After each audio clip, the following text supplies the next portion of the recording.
Praise the Lord. पुन्हा एकदा आज सकाळी परमेश्वराची स्तुती आणि आराधना करण्यासाठी या ठिकाणी त्याने आम्हाला एकत्रित केलं, म्हणून आम्ही त्याचे आभार, त्याचे उपकार मानूया। आणि खरोखर आज आम्ही सर्वजण मिळून त्या परमेश्वराच्या जवळ येऊया, त्याच्या सानिध्यामध्ये जाऊया आणि खऱ्या अंतःकरणाने, पूर्ण मनाने, पूर्ण जीवाने आम्ही आज त्याची स्तुती आणि त्याची आराधना करूया। आता परमेश्वराला आम्ही म्हणूया की हो प्रभूजी, आम्ही तुझ्यावरती प्रेम करतो। आपण एक प्रार्थना करूया आणि मग आपण गीत गाऊया। प्रभु हम धन्यवाद देते परमेश्वर, प्रभु सुबह के लिए प्रभु आज परमेश्वर हम आपके सामने आ जाते परमेश्वर, आपके प्रेम से तो हमें भर लेना प्रभु। ऐसा प्रेम परमेश्वर जो कभी ख़त्म नहीं होता। एक माँ हमें भूल सकती है मगर परमेश्वर आप कभी हमें भूलेंगे नहीं, ना ही हमें त्यागेंगे परमेश्वर। धन्यवाद देते प्रभु, आज दिल की गहराई से प्रभु हम आपको धन्यवाद देते परमेश्वर। और हम कहते हैं कि प्रभु वी लव यू लॉर्ड, परमेश्वर हम आपसे प्रेम करते हैं प्रभु। धन्यवाद देते, तेरी स्तुति करते हुए छोटी सी प्रार्थना में यीशु मसीह के नाम से मांगते हैं, आमीन आमीन। हालेलुया।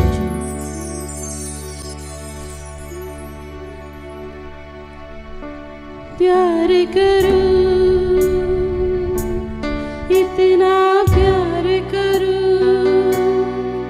भूल जाऊं कि मैं कौन हूँ, भूल जाऊं कि मैं कहाँ हूँ। प्यार करूं, इतना प्यार करूं, भूल जाऊं कि मैं कौन हूँ, भूल जाऊं कि मैं कहाँ हूँ। पवित्र आत्मा मुझको सिखा, पिता से मैं प्यार करूं। पवित्र आत्मा मुझको सिखा, पिता से मैं प्यार करूं। पवित्र आत्मा मुझको सिखा, पिता से मैं प्यार करूं। पवित्र आत्मा मुझको सिखा, पिता से मैं प्यार करूं। ऐसा प्यार करूं, ऐसा प्यार करूं, इतना प्यार करूं, बहुत प्यार करूं। ऐसा प्यार करूं, ऐसा प्यार करूं, इतना प्यार करूं, बहुत प्यार करूं। भूल जाऊं कि मैं कौन हूँ, भूल जाऊं कि मैं कहाँ हूँ, भूल जाऊं कि मैं कौन हूँ, भूल जाऊं कि मैं कहाँ हूँ। जैसे पिता ने मुझसे प्यार किया, बदले में प्यार करूं। जैसे पिता ने मुझसे प्यार किया,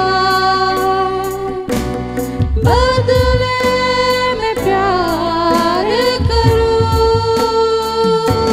जैसे पिता ने मुझसे प्यार किया, बदले में प्यार करूं। जैसे पिता ने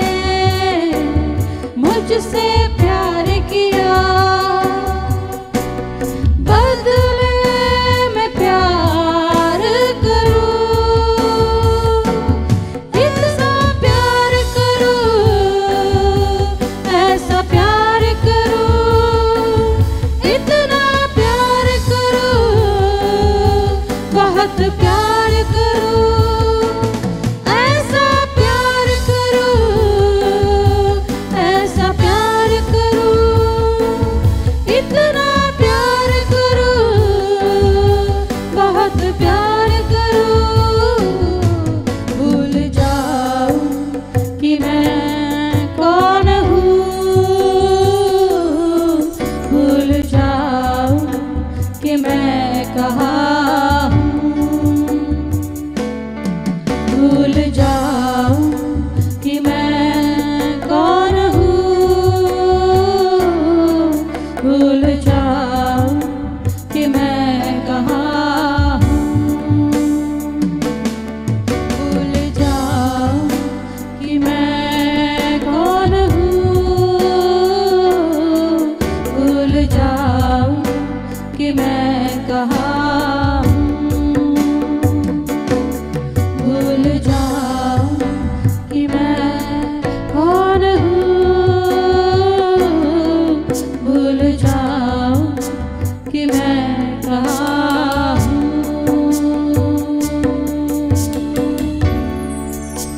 हो प्रभूजी, मी कोण आहे, मी कुठे आहे प्रभूजी. आज आम्ही विसरून, आम्ही स्वतःला विसरून प्रभूजी तुझ्या सानिध्यामध्ये येतो. तुझी स्तुती, तुझी आराधना करण्यासाठी प्रभू आमचं मन, आमचं अंतःकरण आम्ही तयार करतो प्रभू. Thank you Jesus, thank you master. धन्यवाद ईश्वर, धन्यवाद.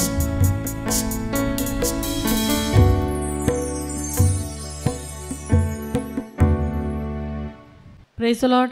खरोखर आज त्या परमेश्वरावर आम्ही प्रेम केलेलं आहे, तो आमच्यावरती प्रेम करतो. आणि आज आम्ही कबुली दिलेली आहे की हो प्रभूजी, आम्ही देखील तुझ्यावरती प्रेम करू. मग का नाही आज सकाळी आम्ही आराधना त्या परमेश्वराची करूया, आनंदाने, उत्साहाने आम्ही त्याची आराधना करूया. आपण गीत गाऊया, आराधना हो आराधना, खुदावंद यीशु की आराधना. आराधना हो आराधना, खुदावंद यीशु की आराधना. आराधना हो आराधना, खुदावंद यीशु की आराधना. आराधना हो आराधना, खुदावंद यीशु की आराधना. आराधना हो आराधना, खुदावंद यीशु की आराधना. शांति शांति दाता की आराधना, मुक्ति दाता की आराधना. शांति दाता की आराधना, मुक्ति दाता की आराधना. आराधना हो आराधना, खुदावंद यीशु की आराधना. आराधना हो आराधना, खुदावंद यीशु की आराधना. पवित्र दिल से आराधना, प्रेमी मन से आराधना. पवित्र दिल से आराधना, प्रेमी मन से आराधना. आराधना हो आराधना, खुदावंद यीशु की आराधना. आराधना हो आराधना, खुदावंद यीशु की आराधना. मेरे मसीहा की आराधना, जीवन दाता की आराधना. मेरे मसीहा की आराधना, जीवन दाता की आराधना. आराधना हो आराधना, खुदावंद यीशु की आराधना. आराधना हो आराधना,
त्याच्या नावाला जय जयकार देऊया, कारण की तो आमचा चरवाहा आहे, तो आमचा मेंढपाळ आहे आणि आम्हाला आमच्या दुष्काळामध्ये देखील पुरवठा करणारा तो आमचा जिवंत परमेश्वर आहे. म्हणून आपण गीत गाऊया, यहोवा अगर मेरा चरवाहा है तो मुझे कोई घटी नहीं होगी. हालेलुया.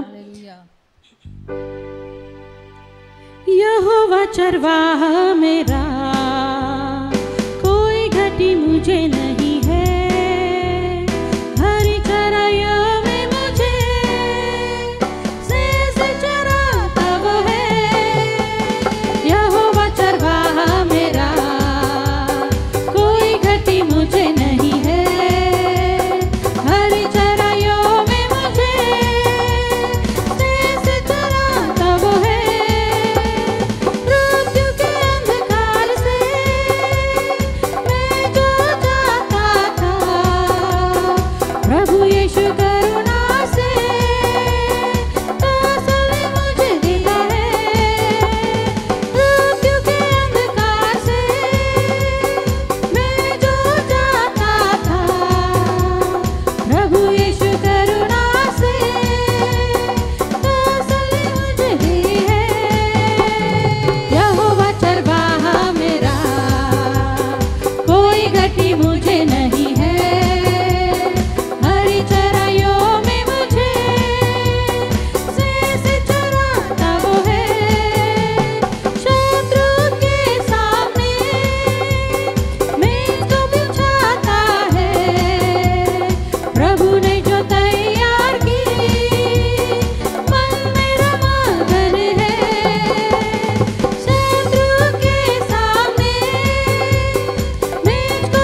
तुझको पसंद आऊं, मैं तेरे दिल को पाऊं, ऐसा मुझको बना, ऐसा मुझको बना। मैं तुझको पसंद आऊं, मैं तेरे दिल को पाऊं, ऐसा मुझको बना, ऐसा मुझको बना। मेरे अंदर तेरी आदतों को भर दे, मेरे अंदर तेरी चाहतों को भर दे, मेरे अंदर तेरी आदतों को भर दे, मेरे अंदर तेरी चाहतों को भर दे। मैं तुझको पसंद आऊं, मैं तेरे दिल को पाऊं, ऐसा मुझको बना, ऐसा मुझको बना। मैं तुझको पसंद आऊं, मैं तेरे दिल को पाऊं, ऐसा मुझको बना, ऐसा मुझको बना। मैं ना करूं मेरे मन की दौड़ूं तेरी मर्जी को, मैं ना करूं मेरे मन की दौड़ूं तेरी मर्जी को। लग जाए ऐसी लत तेरी, कुछ और ना अब रिझाए, तेरी हर ख्वाहिश को मैं अपनी आदत बना लूं, ऐसा मुझको बना, ऐसा मुझको बना। तेरी हर ख्वाहिश को मैं अपनी आदत बना लूं, ऐसा मुझको बना, ऐसा मुझको बना। मेरे अंदर तेरी आदतों को भर दे, मेरे अंदर तेरी चाहतों को भर दे, मेरे अंदर तेरी आदतों को भर दे, मेरे अंदर तेरी चाहतों को भर दे। मैं तुझको पसंद आऊं, मैं तेरे दिल को पाऊं, ऐसा मुझको बना, ऐसा मुझको बना। मैं तुझको पसंद आऊं, मैं तेरे दिल को पाऊं, ऐसा मुझको बना, ऐसा मुझको बना।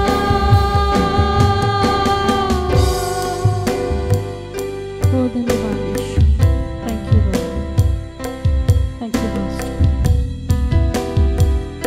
We give you glory, Jesus.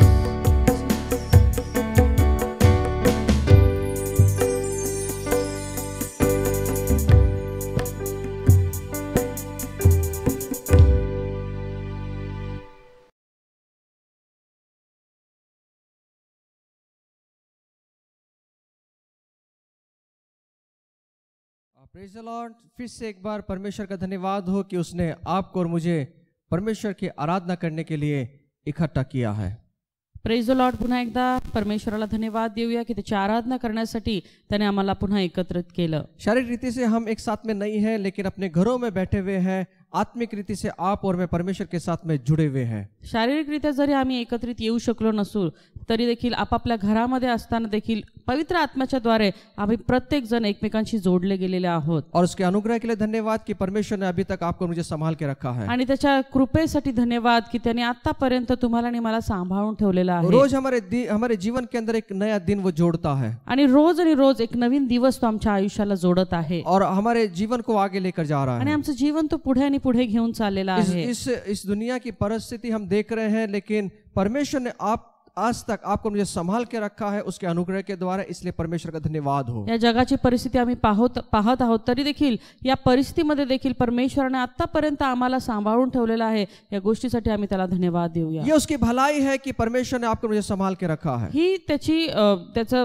दया आहे की त्यांनी आतापर्यंत तुम्हाला आणि मला सांभाळून ठेवलेला आहे और उसने किसी भी बात की कमतरता हमारे जीवन में नहीं होने दी आणि त्यांनी कोणत्याही प्रकारची घटी आमच्या जीवनामध्ये होऊ दिलेली नाहीये। और हमारे हर एक परिवार में जो सदस्य हैं कोई भी किसी भी बात की उसको घटी नहीं हुई है। आणि आमच्या जे कुटुंब आहे त्याच्यामधील कोणत्याही सदस्याला कोणत्याही गोष्टीची कमतरता त्याने होऊ दिलेली नाही। उसने हमें चंगाई में रखा है, त्याने आम्हाला आरोग्यात ठेवलं, उसने हमें आर्थिक हर एक बात में उसने हमें दिया है आणि प्रत्येक आर्थिक गोष्ट त्याने आतापर्यंत आम्हाला पुरवलेली आहे और हर एक चीज की उसने पूर्तता की है आणि प्रत्येक गोष्टीची पूर्तता त्याने केलेली आहे। ये उसकी भलाई है और उसकी करुणा है। ही केवळ त्याची दया त्याची कृपा आहे और प्रभु का धन्यवाद हो कि उसके सामर्थ्यशाली हाथों में आप और मैं हैं आणि प्रभूला धन्यवाद असो की त्याच्या सामर्थ्यशाली हातामध्ये तुम्ही आणि मी आहोत और वो हमें छोड़ता नहीं है। आणि तो आम्हाला कधीच सोडत नाही। हर एक परिस्थिति में हमारे साथ में बना हुआ है। प्रत्येक परिस्थितीमध्ये तो आमच्या सोबत आहे। वो छोड़ के जाने वाला परमेश्वर नहीं तो है, सोडून जाणारा परमेश्वर वो नाहीये, विश्वास योग्य परमेश्वर तर है। तो विश्वास योग्य परमेश्वर आहे। उसने कहा कि तू जब जल में से चलेगा, जब तू अग्नि में से चलेगा, मैं तेरे साथ में हूँगा। तो म्हटला की ज्यावेळेस तू अग्नीतून जाशील तू पाण्यातून जातील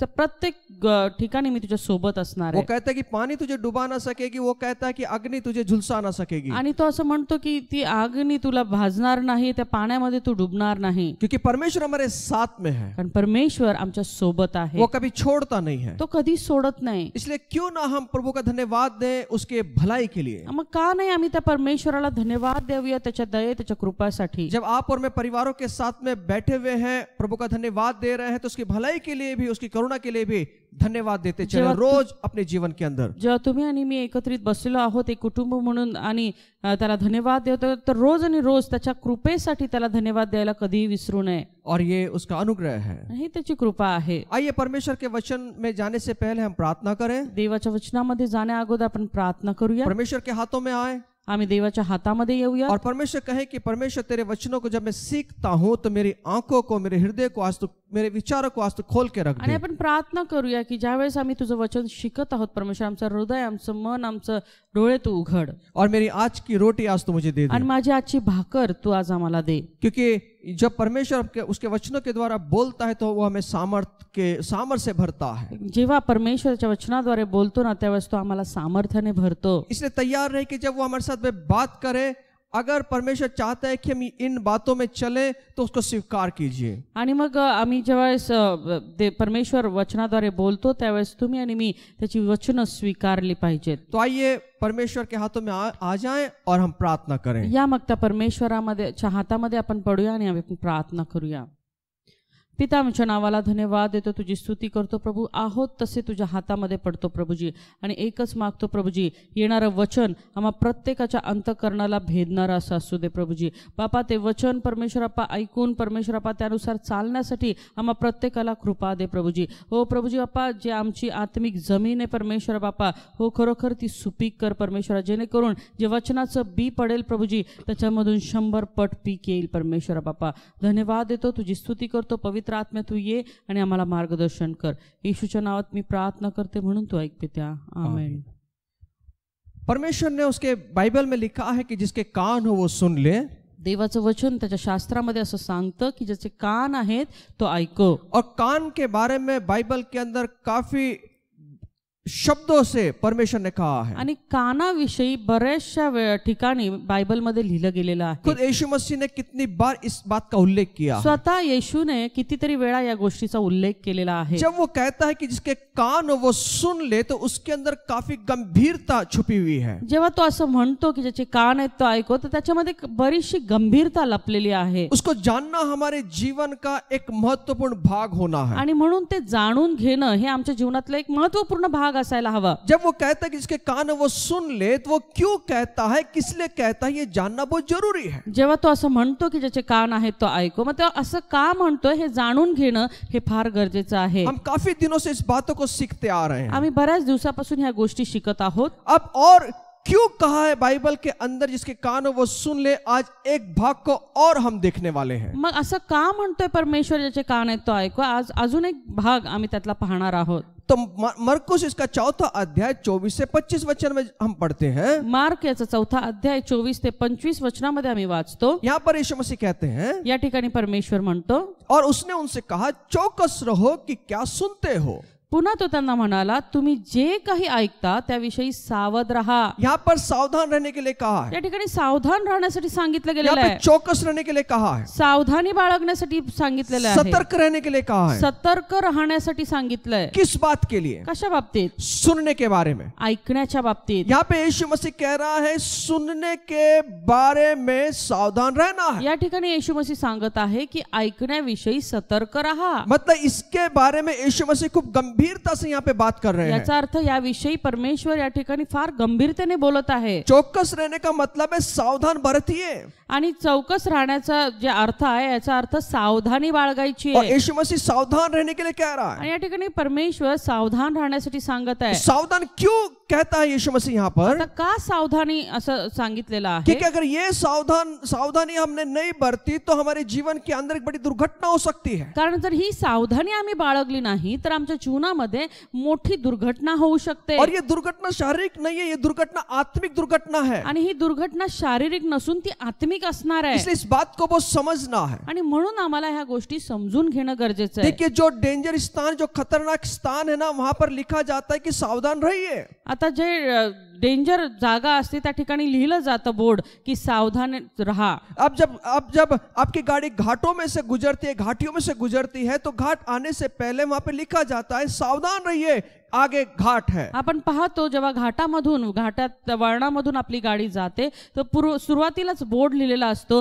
की सावधान रहा। आपकी गाड़ी की जो गति है उसको उस गति को आप कम रखिए। आणि तुमच्या गाडीचा वेग जो आहे तो तुम्ही कमी ठेवा। पहले ही वहां पर नियम को लिख दिया गया है, सावधान रहने के लिए कह दिया गया है। आणि पहिल्यांदाच त्या ठिकाणी नियम ठेवलेला आहे, सावधान राहण्यासाठी सांगितलं गेलेलं अगर आहे। सावधानी नहीं बरती और उसके हिसाब से नहीं चले, तो शायद जीवन के अंदर दुर्घटना हो सकती है। कारण जर ती सावधानी बाळगली नाही तर निश्चित अर्थाने जीवनामध्ये काही ना काही दुर्घटना ही घडेल। इसलिए सावधान वहां पे पहले ही लिख दिया गया है। आणि म्हणून अगोदरच तिथे सावधानी बाळगा असं लिहिलेलं आहे। आप लाइट का जो खंबा होता है, जहां पर एक बड़े बिजली के खंबे होते हैं, वहां पर भी कहीं पे हमने देखा है कि वहां पर लिखा है कि सावधान रहिए। मोठे मोठे लाईटीचे खांब असतात, त्या ठिकाणी देखील बऱ्याचदा आम्ही लिहिलेलं पाहतो की सावधानी बाळगा। वहां पे लिखा है कि सावधान रहिए, अगर हाथ लगाओगे तो ये आपके लिए खतरनाक हो सकता त्या है। ठिकाणी लिहिलेलं आहे की सावधानी बाळगा, जर तुमचा हात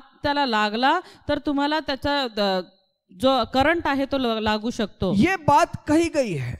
आणि हे सांगितलेलं आहे। क्यों कहा गया है? का सांगितलंय? कि हमारे जीवन में हम उस धोखे में ना आए, यासाठी की आमच्या जीवनामध्ये तो धोका येऊ नये। अगर हमने जानबूझकर अगर वो बात की है, तो शायद हमारे जीवन के अंदर एक बड़ी दुर्घटना का सामना आपको और मुझे करना पड़े। आणि जर आम्ही जाणून बुजून ह्या गोष्टी केल्या तर आमच्या जीवनामध्ये मोठ्या दुर्घटनेला आम्हाला सामोरं जावं लागेल। इसलिए यीशु मसीह कह रहे हैं कि अगर ये सावधान आप बरतोगे, तो आपके जीवन के अंदर एक बड़े आशीष को पाओगे। आणि म्हणून या ठिकाणी येशू सांगत आहे की जर ही सावधानी तुम्ही बाळगली तर निश्चित अर्थाने तुमच्या जीवनामध्ये आशीर्वादांची रेलचेल होईल. और यहाँ पे वो सावधान रहने के लिए किस लिए कह रहा है? मग आता सावधानी कशासाठी बाळगायची? वो सुनने के बारे में कह रहा है. ऐकण्याच्या बाबतीत वो कह रहा है कि क्या सुनते हो इसके विषय में सावधान या चौकस रहो. या ठिकाणी असं लिहिलेलं आहे की जे काही तुम्ही ऐकता त्याच्याविषयी सावध असा. बहुत बार सुनने के बाद में अपने जीवन के अंदर, अपने परिवार के अंदर एक बड़ी गड़बड़ियां निर्माण होती हैं. बऱ्याचदा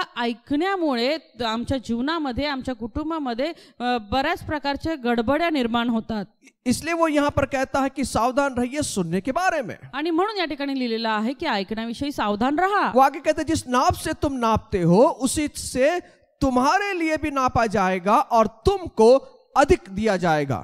आणि पुढे या ठिकाणी लिहिलेलं आहे की ज्या मापाने तुम्ही मापून द्याल त्याच मापाने तुम्हाला मापून देण्यात येईल, किंबहुना तुम्हाला जास्तही देण्यात येईल. क्योंकि जिसके पास है उसको दिया जाएगा और जिसके पास नहीं है उससे वह भी जो उसके पास है ले लिया जाएगा. मरकुस का 4 अध्याय 24 और 25 वचन में लिखा है. आणि मार्क 4 अध्याय 24 आणि 25 मध्ये असं लिहिलंय, कारण ज्याला आहे त्याला दिले जाईल व ज्याला नाही त्याला असेल नसेल तेही त्याचपासून काढून घेतले जाईल. ये क्यों कह रहा है यीशु मसीह? आता असं का म्हटलं या ठिकाणी? ये किसके बारे में कह रहा है यीशु मसीह? विषयी म्हटला गेला. तो आप अगर मत्ती को शुभोत में 7वां अध्याय के पहले वचन में अगर हम आते हैं, मत्ती याचा 7वां अध्याय आणि पहिल्या वचनामध्ये जेव्हा आम्ही येतो तो यही बात को लेकर वो स्पष्ट रीति से वो कह रहा है. हीच गोष्ट घेऊन तो स्पष्टरित्या इथं मांडत आहे. वो क्या कह रहा है? काय म्हणत आहे? वो किसके बारे में कह रहा है? कुणाविषयी म्हणत आहे? तो वो कह रहा है कि दोष मत लगाओ कि तुम पर दोष न लगाए जाए. या ठिकाणी असं लिहिलेलं आहे की तुमचे दोष काढण्यात येऊ नयेत म्हणून तुम्ही कुणाचेही दोष काढू नका. इसलिए मरकुस में जो हमने पढ़ा है वो कह रहा है चौकस रहो कि क्या सुनते हो. आणि म्हणून मार्क मध्ये तो असं म्हणतो की तुम्ही काय ऐकता याविषयी सावधान रहा. और यही बात को लेकर यीशु मसीह यहाँ कह रहा है. किस बात को लेकर कह रहा है? तो दोष लगाने के बारे में कह रहा है. आणि हीच गोष्ट पुढे या ठिकाणी परमेश्वर म्हणते कशाविषयी म्हणत आहे की दोष लावण्याविषयी सांगत आहे. दोष मत लगाने के बारे में कह रहा है. दोष लावू नये याविषयी तो सांगत आहे. बहुत बार हम ऐसी बातों को सुनते हैं और हम एकदम रिएक्ट करते हैं सच्चाई को जाने बिना. बऱ्याचदा आम्ही अशा काही गोष्टी ऐकतो आणि त्याची सत्यता ओळखण्या अगोदरच आम्ही लगेचच आम्ही रिएक्ट होऊन जातो. और हम एकदम जल्दी से निर्णय लेते हैं और उस व्यक्ति के बारे में दोष लगाना शुरू कर देते हैं. आणि लगेचच आम्ही निर्णय घेतो आणि त्या व्यक्तीला दोष लावायला सुरुवात करतो. इसलिए आत्मिक जीवन के अंदर इस बात को समझना है कि यीशु मसीह क्या कह रहे हैं. आणि म्हणून आत्मिक जीवनामध्ये हे समजून घेणं फार गरजेचं आहे की येशू काय म्हणत आहे. इसलिए उससे पहले कह दे कि सावधान रहिए. आणि म्हणून तो पहिल्यांदाच म्हटला की सावधान रहा. सावधान रहिए. सावधान रहा. किसके बारे में? कुणास बाबतीत? सुनने के बारे में, ऐकण्याविषयी. इसलिए वो कहता है दोष मत लगाओ, तुम पर भी दोष ना लगाए जाए. आणि म्हणून या ठिकाणी येशू सांगत आहे की दोष लावू नका, दोष काढू नका जेणेकरून तुम्हाला दोष लावण्यात येतील. मत्ती 7 अध्याय 2 वचन इसी प्रकार कहता है. मत्ती 7:2 देखील अशाच प्रकारे सांगतं. क्योंकि जिस प्रकार तुम दोष लगाते हो उसी प्रकार तुम पर भी दोष लगाया जाएगा और जिस नाप से तुम नापते हो उसी नाप से तुम्हारे लिए भी नापा जाएगा. कारण ज्या प्रकारे तुम्ही दोष काढाल त्या प्रकारेच तुमचे दोष काढण्यात येतील आणि ज्या मापाने तुम्ही मापून द्याल त्याच मापाने तुम्हाला मापून देण्यात येईल. और ये बड़ी गंभीरता के साथ में यीशु मसीह यहाँ कह रहे हैं. आणि फार गंभीर्याने या ठिकाणी परमेश्वर आम्हाला सांगत आहे. इसी के बारे में तो यीशु मसीह ने कहा कि चौकस रहिए. याच विषयी तर परमेश्वर म्हणतोय की तुम्ही सावधान रहा. आज इसी के बारे में देखें कि दोष का मतलब क्या होता है. आता ह्याच विषय आम्ही पाहूया की दोष याचा अर्थ काय. दोष अर्थात वह बात है जो किसी के विरुद्ध में कहा जाता है. दोष याचा अर्थ अशी गोष्ट जी कुणाच्या तरी विरोधात बोलली जाते. यह व्यक्ति पर दोष लगाता है और उस पर उंगलियां उठाता है. आणि हा जो व्यक्ती आहे दोष लावतो आणि कुणावर तरी बोट उचलतो. ये दोष लगाने का मतलब है किसी के ऊपर उंगली उठाना है. आणि हे दोष लावणं याचा अर्थ कुणाला तरी बोट दाखवणं. ना जाने बिना, ना सत्यता की गहराई तक जाने बिना दोष लगाना है.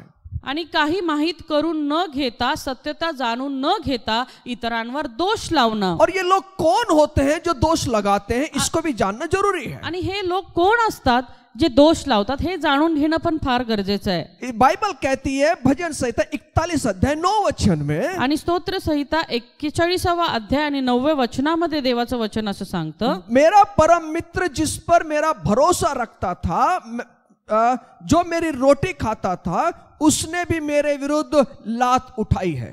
जो माझा सखा, ज्याच्यावर माझा विश्वास होता, ज्याने माझे अन्न खाल्ले, त्यानेही माझ्यावर लाथ उगारली आहे. ये लोग कौन है जो दोष लगाते हे हैं? लोक कोण आहेत जे दोष लावतात? ये हमारे जीवन के अति परिचित लोग होते हैं. हे आमच्या जीवनाचे अतिशय परिचित असे असणारे लोक आहेत. शायद हमारा मित्र हो, शायद हमारा पति हो, शायद हमारी पत्नी हो, हमारे पुत्र हो, हमारी कन्या हो, या अति प्रिय जो सहयोगी हमारे जीवन में है वो भी हो सकता है. मग हे कुणी असू शकतील. आमचे प्रिय मित्र असू शकतील, आमचे पती असू शकतील, आमच्या पत्नी असू शकतील, आमचे सहयोगी असू शकतील, आमचे पुत्र, आमच्या कन्या असू शकतील, या चर्च का कोई भी सदस्य हो सकता है, किंवा मग चर्चच्या मंडळीचा कुठला तरी सदस्य असू शकतो. और दोषारोपण का जो प्रभाव है वो एकदम जो निकट रहने वाला व्यक्ति उसके द्वारा ये किया जाता आणि है. दोषारोपण जे हे आहे हे कुणाद्वारे केलं जातं? ते फार जे आपल्या जवळ असतात ना त्यांच्याच द्वारे केलं और जातं. ये दोषारोपण है ना, ये आत्मिक बातें हैं. आणि ही दोषारोपण जे ना ही एक आत्मिक गोष्ट ये आहे. हमें समझ में नहीं आता, लेकिन ये शैतान का एक बड़ा हथियार है. आणि आम्हाला कळून येत नाही तरी देखील हे एक सैतानाचं एक मोठं हत्यार आहे. क्योंकि दोष लगाने वाला जो है ना वो नीचे गिरा दिया गया है. कारण की जो दोष लावणारा होता ना तो खाली पाडला गेलेला आहे. क्योंकि परमेश्वर का वचन कहता है कि दोष लगाने वाला अपने भाइयों पर वो दोष लगाता है. आणि देवाचं वचन असं सांगतं की जो दोष लावणारा आहे तो त्याच्या भावांवर दोष लावतो. और अगर प्रकाशित वाक्य 12 अध्याय 10 वचन में अगर पढ़ते हैं ये दोष लगाने वाला कौन है, इस बात को अगर समझेंगे तब समझ में आता है कि ये एक शैतान का बड़ा हथियार है जो शैतान की ओर से है. आणि प्रकटीकरण याचा 12वा अध्याय 10 आणि 10व्या वचनामध्ये त्या ठिकाणी लिहिलेलं आहे की हा दोष लावणारा कोण आहे. वो रात दिन वो परमेश्वर के लोगों पर दोष लगाता है. रात्रंदिवस हा परमेश्वराच्या लोकांवरती दोष लावत. और वो जो दोष लगाने वाला है इस पृथ्वी पर गिरा दिया गया है. आणि जो दोष लावणारा आहे ना तो या पृथ्वीवरती पाडला गेलेला और आहे. दोषारोपण जो है शैतान का सर्वश्रेष्ठ रणनीति है. आणि ही दोषारोपण जे आहे ही सैतानाची अगदी आवडती रणनीती आहे. और शैतान का उत्तम हथियार है. आणि सैतानाचं एक उत्तम हत्यार आहे. ये दोषारोपण है, ये छोटा तीर है जिसमें शैतान का विष लगा हुआ है. आणि हे दोषारोपण एक असा तीर आहे ज्याच्यामध्ये सैतानानं विष लावलेला आहे. और जितनी जल्दी विष अंदर प्रवेश करता है ये पूरे शरीर में फैल जाता है और हृदय तक पहुंचकर वो हृदय को रुका देता है. आणि जसा हा तीर आपल्या शरीरामध्ये लागतो तसं तो त्या हृदयापर्यंत पोहोचून सगळं विष संपूर्ण शरीरामध्ये पसरवतो. और ये छोटे तीर से बुरी तरह मनुष्य घायल हो जाता आणि है. ह्या छोट्याशा तीराने आपला जो मनुष्य आहे तो पूर्णपणे घायाळ होऊन और ये जातो. दोषारोपण की शक्ति जो है बड़ी प्रभावशाली है. आणि ही दोषारोपणाची जी शक्ती आहे ना ती फार प्रभावशाली आहे. और ये उलझन पैदा करने वाला शैतान का हथियार है. आणि हे गोंधळ निर्माण करणारा सैतानाचा हत्यार आहे. और इसका जो प्रभाव है ना ये रहस्यमय होता है. आणि ह्याचा जो प्रभाव आहे ना तो अतिशय रहस्यमय आहे. और आपको और मुझे एक बात को समझना जरूरी है, ये एक आत्मिक हथियार है. आणि तुम्हाला ना मला हे समजून घेणं गरजेचं आहे की हे एक प्रकारचं आत्मिक हत्यार आहे. और अपने व्यक्ति के द्वारा, मतलब जो अति प्रिय व्यक्ति है उसके द्वारा ये दोष लगाया जा सकता है. आणि आपल्या अगदी जवळच्या अतिप्रिय व्यक्तीच्या द्वारे देखील हे जे हत्यार आहे हे वापरलं जाऊ शकतं. अपने मनपसंद व्यक्ति के द्वारा, आपल्या आवडीच्या व्यक्तीच्या द्वारा. जिस प्रकार इयोब के जीवन में हुआ, आयुब के जीवन में हुआ, उसकी प्रिय पत्नी के द्वारा उस पर दोष लगाया गया. जसं इयोबाच्या जीवनामध्ये झालं की त्याच्या प्रिय पत्नीच्या द्वारे त्याच्यावरती दोषारोपण झालं. आयुब इसका दूसरा अध्याय 9 वचन में दिखाई देता है. इयोब याचा दुसरा अध्याय 9व्या वचनामध्ये आम्ही पाहतो. हमें मालूम है कि इयोब के जीवन में क्या घटनाएं घटित हुई है. आम्हाला माहिती आहे की इयोबाच्या जीवनामध्ये काय घटना घडल्या. और वो परमेश्वर में एकदम स्थिर बना हुआ है उस परिस्थिति में भी. आणि त्या परिस्थितीमध्ये देखील तो परमेश्वरासोबत अतिशय स्थिर असा उभा आहे. वो परमेश्वर के साथ में विश्वास योग्य के साथ खड़ा है. परमेश्वरासोबत तो विश्वास योग्यतेने उभा आहे. उसे एक ही चीज मालूम है कि परमेश्वर ने मुझे दिया था और परमेश्वर ने इसको ले लिया है. त्याला एकच गोष्ट ठाऊक आहे, परमेश्वराने दिलं आणि परमेश्वराने घेतलं. और परमेश्वर मेरे साथ में अभी भी विश्वास योग्य है. आणि परमेश्वर माझ्यासोबत आजही विश्वास योग्य आहे. लेकिन जब उस स्त्री को उसकी पत्नी जब उसके विरुद्ध में उसको कहती है, पण जेव्हा त्याची पत्नी त्याच्या विरुद्ध बोलते तो उसको बड़ी चोट पहुंचती है. त्यावेळेस त्याला अतिशय वेदना होतात. वो उसकी पत्नी कहती है कि अब भी तू खराई पर बना हुआ है क्या. आणि त्याची पत्नी त्याला म्हणते अजूनही तू विश्वास योग्य आहेस का. परमेश्वर की निंदा कर, परमेश्वराला निंदा कर, उसे उसकी निंदा कर तू. त्याची तू निंदा कर. लेकिन इय्योब तुरंत उसको उत्तर देता पण है, इय्योब लगेचच तिला उत्तर देतो अपनी पत्नी को वो डांटता है. आणि आपल्या पत्नीला तो ओरडतो. इय्योब इसका दूसरे अध्याय 10 वचन के अंदर, आणि इय्योब याचा दुसरा अध्याय आणि 10व्या वचनामध्ये, क्या परमेश्वर से मैं सुख लूं क्या, मैं दुख नहीं लूं क्या? परमेश्वराकडून मी काय फक्त सुखच घेऊ का दुःख घेऊ नये? बहुत बार हमारे जीवन के अंदर हम परिस्थिति में गुजरते हुए अपने प्रिय व्यक्ति के द्वारा हम दोष लगाए जाते हैं. आणि बऱ्याचदा आमच्या जीवनामध्ये आम्ही आपल्या प्रिय व्यक्तींकडून बऱ्याचदा दुखावले जातो. मेरी बहन मेरे भाई, मैं आपको एक चीज कहना चाहता हूं, आप पति पत्नी कभी किसी के विषय में एक दूसरे के दोष ना लगाए. मला सांगू द्या माझ्या भावा बहिणींनो, पती पत्नींनो कधीही एकमेकाला दोष लावू नका. अगर आप नहीं होते तो अच्छा होता, मेरा जीवन में कहां से कहां होता. बहुत बार हमारे जीवन के अंदर में एक दूसरे को दोष देते हैं. बऱ्याचदा आमच्या जीवनामध्ये आम्ही पती पत्नी एकमेकाला दोष देतो. तू नसला असता, तू नसली असती तर माझं जीवन खूप चांगलं झालं असतं. और मैं ऐसी परिस्थिति में नहीं होती, मैं ऐसी परिस्थिति में नहीं होता. आणि मी अशा परिस्थितीमध्ये असलो नसतो, मी अशा परिस्थितीमध्ये असले नसते. और कितनी बार उठना बैठना जो है ना बड़ा मुश्किल हो जाता है घर के अंदर. बऱ्याचदा घरामध्ये उठणं बसणं देखील मुश्किल होऊन जातं. और खाने को दौड़ता है घर. आणि आमचं घर आम्हाला खायला उठतं. और जब घर में जब आदमी जब काम से घर पर आता है तो उसको बड़े बेचैनी होती है कि जब मैं घर पे जाऊंगा तो क्या होगा. आणि कामावरून जेव्हा घरी येतो तो व्यक्ती, तो माणूस, त्यावेळेस त्याला एक प्रकारचं बेचैनी होती की घरी जाऊन काय होईल, किस प्रकार का दोष मुझ पर लगाया जाएगा, कुठल्या प्रकारचा दोष माझ्यावरती लावला जाईल. बहुत बार घर के अंदर हम देखते हैं पति पत्नी जो एक दूसरे के ऊपर शक करते हैं. बऱ्याचदा आम्ही घरांमध्ये पाहतो की पती पत्नी एकमेकांवरती शक करतात. और इतना भयानक शक करते हैं कि उनका जो परिवार वो टूटने की कगार पर आ जाता है. आणि इतक्या त्यांची जी शंका घेणं इतक्या पराकोटीला जातं की त्यांचं घर तुटण्याची वेळ येते. इसलिए अपने जीवन के अंदर आपको परमेश्वर ने जोड़ा है. आणि परमेश्वराने जीवनामध्ये तुम्हा एकमेकांना जोडलेला और आहे. एक दूसरे के ऊपर विश्वास करना बहुत महत्वपूर्ण बात होना है. आणि म्हणून एकमेकांवरती विश्वास ठेवणं हे फार महत्वाचं आहे. एक टीवी प्रोग्राम है सावधान इंडिया या क्राइम ब्रांच वाला. आता सावधान इंडिया किंवा क्राइम ब्रांच वाला जे आहेत, वो बहुत लोग उसको देखते हैं. आणि बरेच लोक ते पाहतात. मैं ये नहीं कहता हूं कि वो देखना गलत है, मी असं म्हणत नाही की ते पाहणं चुकीचं आहे. लेकिन वो जो दिखाते हैं ना, उस एपिसोड में जो दिखाते हैं ना, वहां पे शक की बातें होती हैं. पण ते त्या एपिसोड मध्ये दाखवतात ना, त्याच्यामध्ये बऱ्याचदा शंका आमच्या जीवनामध्ये उपस्थित होते. उसको देखकर हम भी शंका करना शुरू कर देते हैं. आणि ते पाहून आमच्या जीवनामध्ये आम्ही देखील शंका घ्यायला सुरुवात करतो. और हम जहां भी जाते हैं तो हमारी नजर जो है शंके की दृष्टि से एक दूसरे को देखने लगती है. आणि जिथे कुठे आम्ही जातो आमची जी नजर आहे ती एक प्रकारच्या शंकेमध्ये बदलून जाते. इसलिए अपने जीवन के अंदर आप क्या देख रहे हैं, मैं क्या देख रहा हूं, मैं क्या सुन रहा हूं, इस बात को गंभीरता से हमारे जीवन में लेना है. आणि म्हणून आपल्या जीवनामध्ये मी काय पाहत आहे, मी काय ऐकत आहे, ह्या गोष्टी गांभीर्याने घेण्याची गरज आहे. क्योंकि हम जो सुन रहे हैं, जो कुछ देख रहे हैं, उसका प्रभाव हमारे जीवन में होता है. कारण जे काही मी पाहतो, जे काही मी ऐकतो, त्याचा प्रभाव आमच्या जीवनावरती होतो. और वो प्रभाव जो है ना बड़े प्रखर रीति से का प्रभाव होता है. आणि मग तो जो प्रभाव असतो ना, तो फार प्रखररित्या आमच्या जीवनावर होतो. इसलिए अपने जीवन में हम क्या सुनते हैं, क्या देखते हैं, उससे सावधान रहना है. आणि म्हणून आमच्या जीवनामध्ये आम्ही काय पाहतो, काय ऐकतो, याविषयी सावधान राहणं गरजेचं आहे. अब मूसा के जीवन के अंदर उसकी बहन मरियम ने उसके ऊपर दोष लगाया. आता मोशेच्या जीवनामध्ये त्याची बहीण मिर्यामीने त्याच्या जीवनावरती दोष लावला. गिनती इसका 12 अध्याय 1 वचन में देखने मिलता है. गणना 12:1 मध्ये आम्ही पाहतो, मरियम जो है उसने मूसा के द्वारा लाल समुद्र को फटता हुआ देखा है. आणि मिर्याम ही ती आहे जिने मोशेच्या द्वारे जो तांबडा समुद्र आहे तो दुभागलेला पाहिलेला आहे.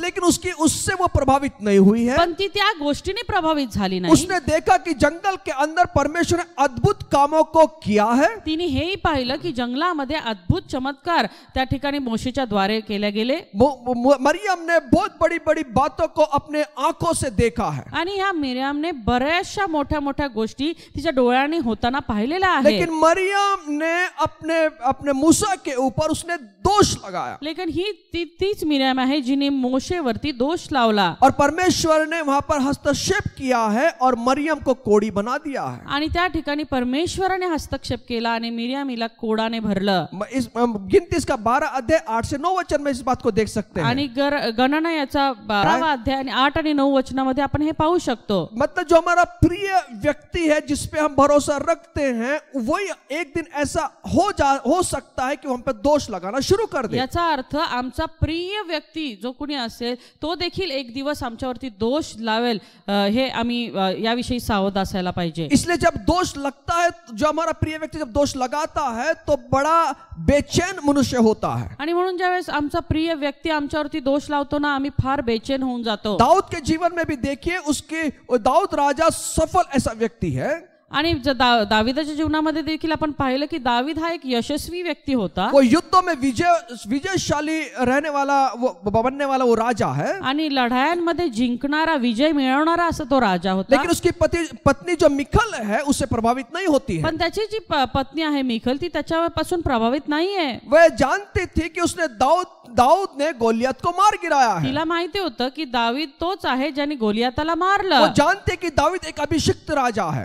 तिला माहिती आहे की दावीद हा एक अभिषिक्त राजा आहे। वो जानते कि परमेश्वर इसके हर एक कार्य को सफलता देता है। आणि तिला हेही ठाऊक आहे की परमेश्वर त्याच्या प्रत्येक गोष्टीमध्ये त्याला यशस्वी करतो। लेकिन वो उस बात से प्रभावित नहीं होती है। पण ती त्या गोष्टीने प्रभावित होतच नाही। उसने अलग ढंग से दाऊद के विषय में विचार करना शुरू किया। तर ती दाविदाविषयी वेगळ्या प्रकारे विचार करू लागली। और वो कहती है कि तू सबके सामने अपने कपड़ों को निकाल कर तू नाचता है। आणि मग ती काय म्हणते, तर तू काय करतो की सगळ्यांच्या समोर आपले कपडे काढून तू नाचला। दूसरा शमूएल 6 अध्याय 20 से 23 वचन में इस बात को देख सकते हैं। दूसरा शमूएल 6 अध्याय 20 से 23 वचनांमध्ये आपण हे पाहतो। उसने अलग प्रकार से, गलत ढंग से दाऊद के विषय में विचार किया है। तिने वेगळ्या प्रकारे दाविदाविषयी विचार केला। और हम देखते हैं कि उसके जीवन के अंदर जब उसने दाऊद पर दोष लगाया तो उसके जीवन का क्या हुआ। आणि आम्ही पाहतो ज्यावेळेस दाविदाला तिने अशा प्रकारे दोष लावला तेव्हा तिच्या जीवनामध्ये काय घडलं। किसी पर दोष लगाने का एक रहस्यमय अभिप्राय होता है। आणि कुणाच्या तरी जीवनामध्ये दोष लावल्यामुळे त्याचा काही ना काहीतरी वाईट परिणाम त्यांच्या जीवनावरती होतो। ये छुपे उद्देश्य होते हैं। आणि त्यांचा एक लपलेला उद्देश्य त्याच्या मागे असतो। जो दोष लगाने वाला व्यक्ति है ना, उसके अंदर एक छुपा हुआ एक व्यक्तिमत्व होता है। आणि जो दोष लावणारा व्यक्ती आहे ना, त्यांच्यामध्ये एक काहीतरी वेगळं व्यक्तिमत्व असतं। और वो छुपे उद्देश्य से इस बात को करता है। आणि त्याचं जे उद्दिष्ट आहे ते एकदम रहस्यमय असतं आणि ते त्या उद्देशानेच त्या गोष्टी करत असतात। और ये अधिकांश मसीहियों को ये बात मालूम नहीं होती है। आणि अनेक असे जे विश्वासी लोक आहेत त्यांना या गोष्टी ठाऊक होत नाहीत। इसलिए दोषारोपण के जो उद्देश्य हैं वो क्या होते हैं, इस बात को भी समझना जरूरी है। आणि म्हणून हे जे दोष लावणारे आहेत ना, त्याच्या मागचा त्यांचा हेतू किंवा उद्देश काय असतो ते जाणून घेणं फार गरजेचं आहे। ये दोष लगाने का उद्देश्य ये होता है कि व्यक्ति को नीचा दिखाना है। दोष लावणं याचा अर्थ हा असतो की समोरच्या व्यक्तीला खाली लेखणं, कमी लेखणं, उसके व्यक्तिमत्व का जो दर्जा है उसको घटाना होता है। आणि समोरच्याच्या व्यक्तिमत्वाचा दर्जा खाली पाडणं हा त्याचा उद्देश असतो। जब एक आधे व्यक्ति के विषय में जब दोष लगाया जाता है तो उसके पीछे ये छुपा उद्देश्य होता है कि इसका व्यक्तिमत्व का जो दर्जा है उसको घटा देना है। आणि एखाद्या व्यक्तीवरती जेव्हा दोष लावण्यात येतो त्यावेळेस त्या मागचा हेतू हाच असतो की त्या समोरच्या व्यक्तीचा जो दर्जा आहे तो खाली करणं, उसकी बदनामी। दूसरा जो कारण है, जो उद्देश्य है, वो बदनामी करना है। आणि दुसरं एक कारण त्याच्या मागे असू शकतं की समोरच्या व्यक्तीची बदनामी करणं। दोषारोपण के द्वारा शैतान जो है आपकी बदनामी करना चाहता है। आणि दोषारोपणाच्या द्वारे शैतान जो आहे तो तुमची बदनामी करू इच्छितो। आपके जीवन के अंदर आपका एक अच्छा व्यक्तिमत्व है, लेकिन कुछ लोग ऐसे होते हैं जो शैतान के हथियार बन चुके हैं और वो उसके द्वारा आपकी बदनामी करना चाहते हैं। आणि ते तुमच्या जीवनाचा एक दर्जा परमेश्वराने ठेवलेला आहे, पण काही लोकांचा उपयोग शैतान तो दर्जा खाली करण्यासाठी करतो आणि ते तुमच्यावरती अशा प्रकारे दोष लावून त्या गोष्टी पूर्णतेस नेतात। वो आपकी बदनामी करते हैं, ते तुमची बदनामी करतात। लेकिन मेरे बहन मेरे भाई, मैं आपको यही कहना चाहता हूं कि आप डरिए मत। पण मी माझ्या भावा बहिणींना आज हेच सांगू इच्छित आहे की तुम्ही भिऊ नका। और भले लोग आपके ऊपर दोष लगा रहे हैं, आपके ऊपर उंगली उठा रहे हैं, आपकी बदनामी कर रहे हैं, भले लोक आज तुमच्यावरती दोष लावत आहेत, तुमच्यावर बोट दाखवत आहेत, आप डरिए मत। तुम्ही भिऊ नका। जो दोषारोपण का उद्देश्य उसके बारे में कह रहा हूं। जे दोषारोपणचा उद्देश त्या बाबतीमध्ये मी सांगत आहे। जो दोष लगाने वाले व्यक्ति जिसके ऊपर दोष लगाया जाता है उसको पाप में गिराने के लिए उसको ये किया जाता है। आणि जो दोष लावणारा आहे त्याचा उद्देश त्याच्या मागे हा आहे की समोरच्या व्यक्तीला पापामध्ये पाडणं। और जिस बारे में वो दोष लगाता है और जो दोष लगाने वाला व्यक्ति वो चाहता है कि उसमें वो गिर जाए। आणि ज्या गोष्टीमध्ये तो दोष लावला जातो त्या व्यक्तीचा हाच उद्देश असतो की त्या दोषारोपणामध्ये तो पापामध्ये धसला जावा। लेकिन जो अनुभवी लोग हैं, जो परमेश्वर के वचनों को सुनकर अपने जीवन को व्यतीत करते हैं, उन्हें इन बातों की चिंता नहीं होती कि सामने वाला व्यक्ति क्या कह रहा है। पण जे अनुभवी लोक आहेत, ज्यांना जे देवावरती विश्वास ठेवतात, त्यांना काहीही फरक पडत नाही की समोरचा व्यक्ती त्यांना काय बोलत आहे। इसलिए पहले यीशु मसीह ने कहा कि सावधान रहिए, आणि म्हणून अगोदरच येशू या ठिकाणी सांगत आहे की सावधान रहा, सावधान रहिए। सावधान रहा। क्यों सावधान? किस बारे में सावधान रहने के लिए कह रहा है? का सावधान? कशा बाबतीत सावधान राहायचंय? सुनने के बारे में, ऐकण्याच्या बाबतीत। क्योंकि सुनने के द्वारा जो बातें हमारे ऊपर दोष लगाई जाती है, उसके कारण आप और मैं हमारे जीवन के अंदर अपने दर्जे को घटा देते हैं। कारण हे ऐकण्याच्या द्वारे जे काही दोषारोपण आमच्यावरती झालेलं आहे, त्याद्वारे आम्ही आमच्या जीवनाचा दर्जा खाली पाडतो। और जब जो व्यक्ति दोष लगाता है, आप और मैं उस व्यक्ति के बारे में अपने जीवन में घृणा उत्पन्न करते हैं। आणि मग जो दोष लावणारा व्यक्ती आहे, त्याचे जे दोष आपल्याला लावलेले आहेत, त्याद्वारे आमच्या जीवनामध्ये आमच्या स्वतःविषयी आम्हाला घृणा उत्पन्न होते। उसके विषय में हम कड़वाहट पैदा करते अपने जीवन में, आणि त्याविषयी आम्ही आमच्या जीवनामध्ये एक कटुत्व निर्माण करतो। और शैतान का लक्ष्य यह है कि आपका हृदय जो है घृणा से और कड़वाहट से भर जाए। आणि शैतानाचा उद्देश हाच आहे की कशा ना कशा प्रकारे तुमचं जे हृदय आहे ते घृणेने भरून जावं। जब आप पूरी तरह से कड़वाहट से भर जाते हैं, जेव्हा तुम्ही पूर्णपणे त्या कटुत्वाने भरता, तब बहुत सारी बुराइयां हमारे अंदर आ जाती है, तेव्हा बरेचशा वाईट गोष्टी आमच्या जीवनामध्ये येतात।